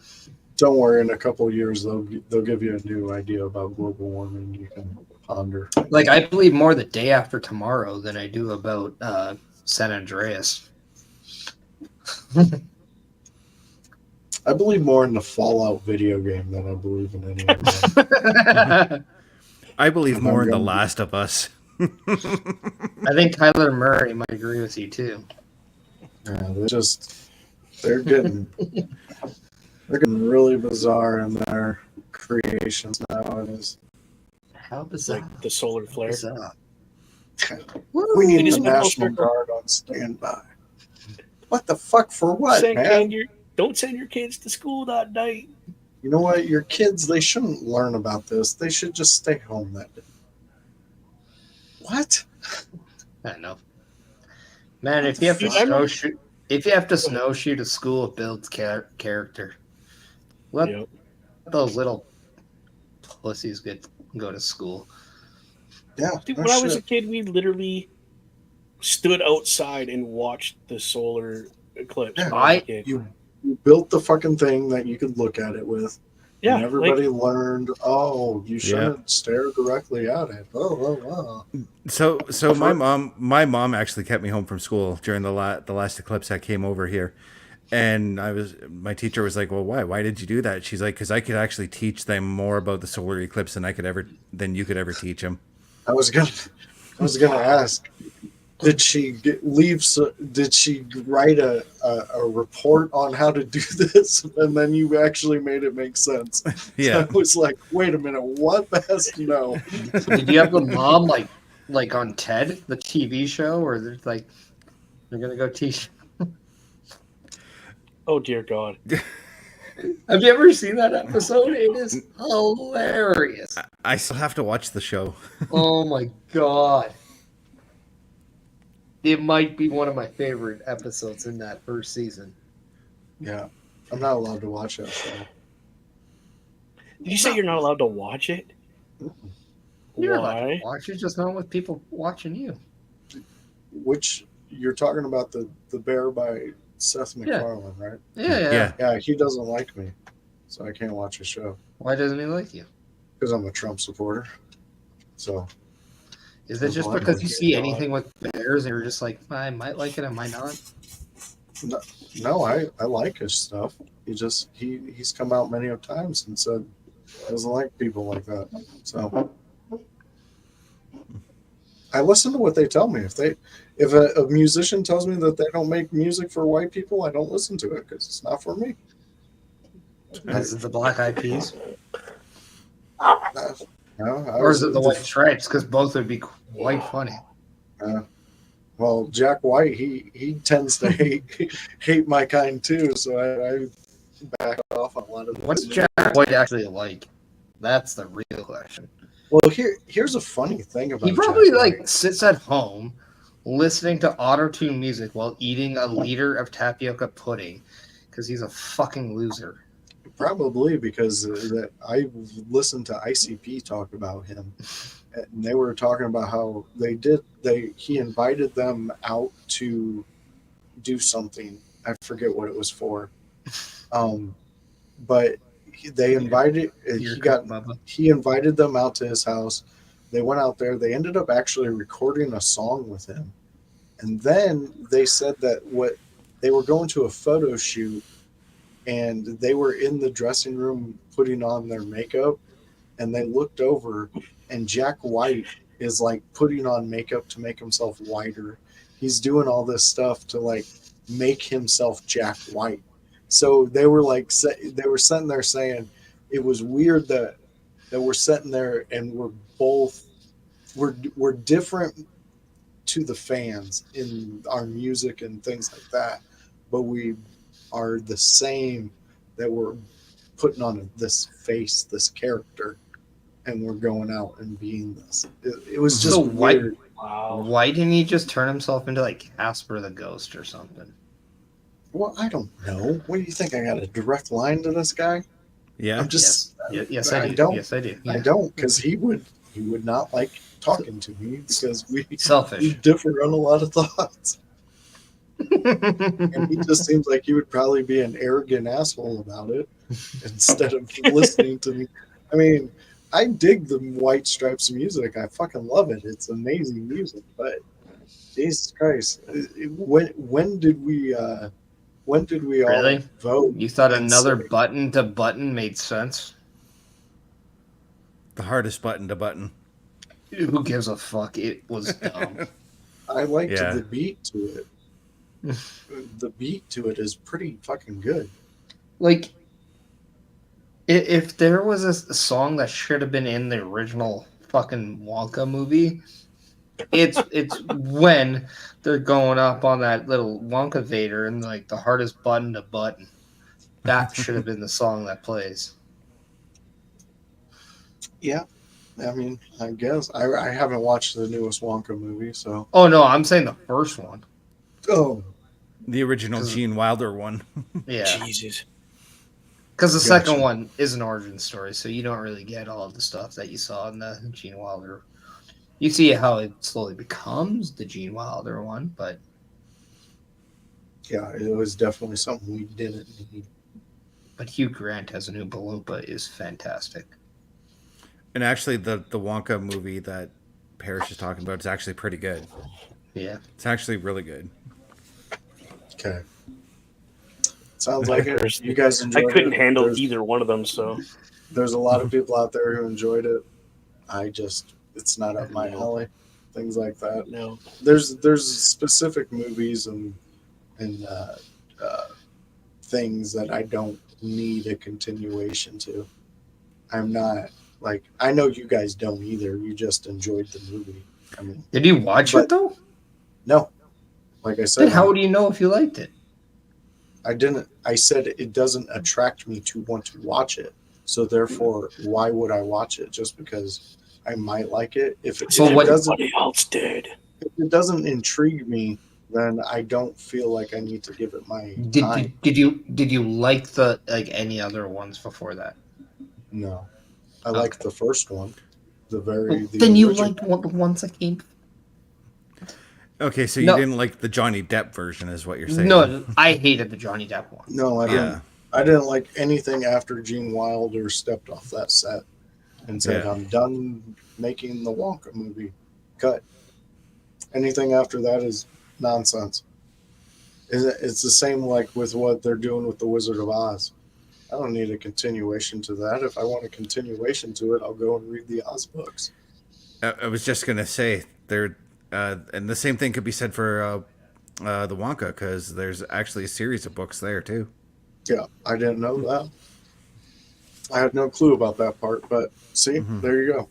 That's another thing. If I want to find out more about the story, I'll read the book because they're way better than what these people are putting out nowadays. I mean, goddamn, do we need more Marvel movies? No, we don't actually. Thank you, Chris Best. If you like jerking off in your mom's basement, then yes. If you don't, then no. I don't. I don't even like Okay. jerking off in my basement. Really? Yeah, my mom doesn't even have a basement. She's got crawl space. Okay, so the crawl space. I think. Well, there's no room down there. How am I Well, then gonna when people ask you to come upstairs, that must be really And- weird. when I light the candles, it's going to burn everything. You know, what's a man to do? You know? And Bubba Duke is slowly breaking, bit by bit. His brain's melted. Oh gosh, He's have you been noticed? in conspiracy world. He's been in Yeah, I can't. Rush do it. world. He's been in shit world. He had a friend that was in the chat that was telling secrets about him. Yep. Gotta avoid stabbed Abby. Yeah. Well, fellas, why don't you guys all give yourselves a moment and give out your socials and how these fine people that have been watching us for the past 3.5 hours. Holy Let them fuck! know where they can find you. Yeah, we kept a steady stream of like 12 to 14 viewers for a good hour. Wow. So, why don't you go ahead, So- Bubba? Let them know about you. 12:30 at night. You can watch me do my thing on Thursdays in the Boar's Nest. You can find me on YouTube at Bubba OMD, and Facebook's there is the Boar's Nest with Bubba Duke, and Twitch is the Boar's Nest with Bubba Duke. And I'm on there, like I said, every Thursday. I do the Raw preview and review show on Mondays at 7, and then I try to slide over as quietly as possible into the Raw Patrol, but it never happens with Mr. Parrish over there and No, I- Mr. No. Best. Yeah, we catch you pretty quickly. I slide in a lot differently than you do. But yeah, that's where you Yeah. can find me.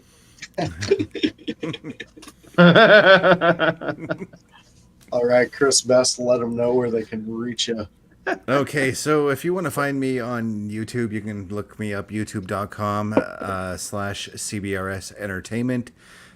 Twitch TV is CBRS_entertainment. Facebook.com, Chris.best83. And those are the only socials I can really remember right offhand. I've got a lot of them. Works for me. All right, Parrish, where can they find you? All right. If you want to follow me on the socials at X, it's at Chris Parrish on the Instagram and the threads. It's Chris.Parrish. If you want to follow me on YouTube, it's at Chris Parrish. The Twitch is at the Chris Parrish. If you want to follow me on Facebook, at the Chris Parrish as well. If you want to see me visually, then you might want to stop by tomorrow at 12:15 p.m. Eastern with the Chris Parrish podcast with episode 16 every Monday night on the Turnbuckle Studio platform. You can see me on the Raw Patrol, where we survey the wrestling scene every Monday night at about 8 p.m. Eastern time as well. And then if you also want to follow me on any other platforms, you can check out my Discord and you can direct message me for that link. Awesome. Yes, fans, go out there and check out my friends that I bring to you when we start up the old Winter Liquors engine. It's getting late. The words are starting to stumble out of my mouth, just like those drunk stories and Yeah. Damn those psychedelic. Winderlickos. Yeah, I know. It did not want to come out, but I tried. I gave it a good try. Fans, you know where you can find me if you are viewing me on a platform. You fucking found me, man. So good job on that. And Jesus. you know, we enjoy all the comments we got tonight, all the friends we had come in. We got Bubba Duke and OMD's 2 new viewers, 2 new subscribers. So again, go out there, support us. We're doing some fun work, as you can tell by now. I mean, we kept a steady stream going for 3.5 hours, and you stuck around with us. So again, thank you from the Window Liquors Studios. We absolutely love the fact you joined us, and we will catch you on the next one.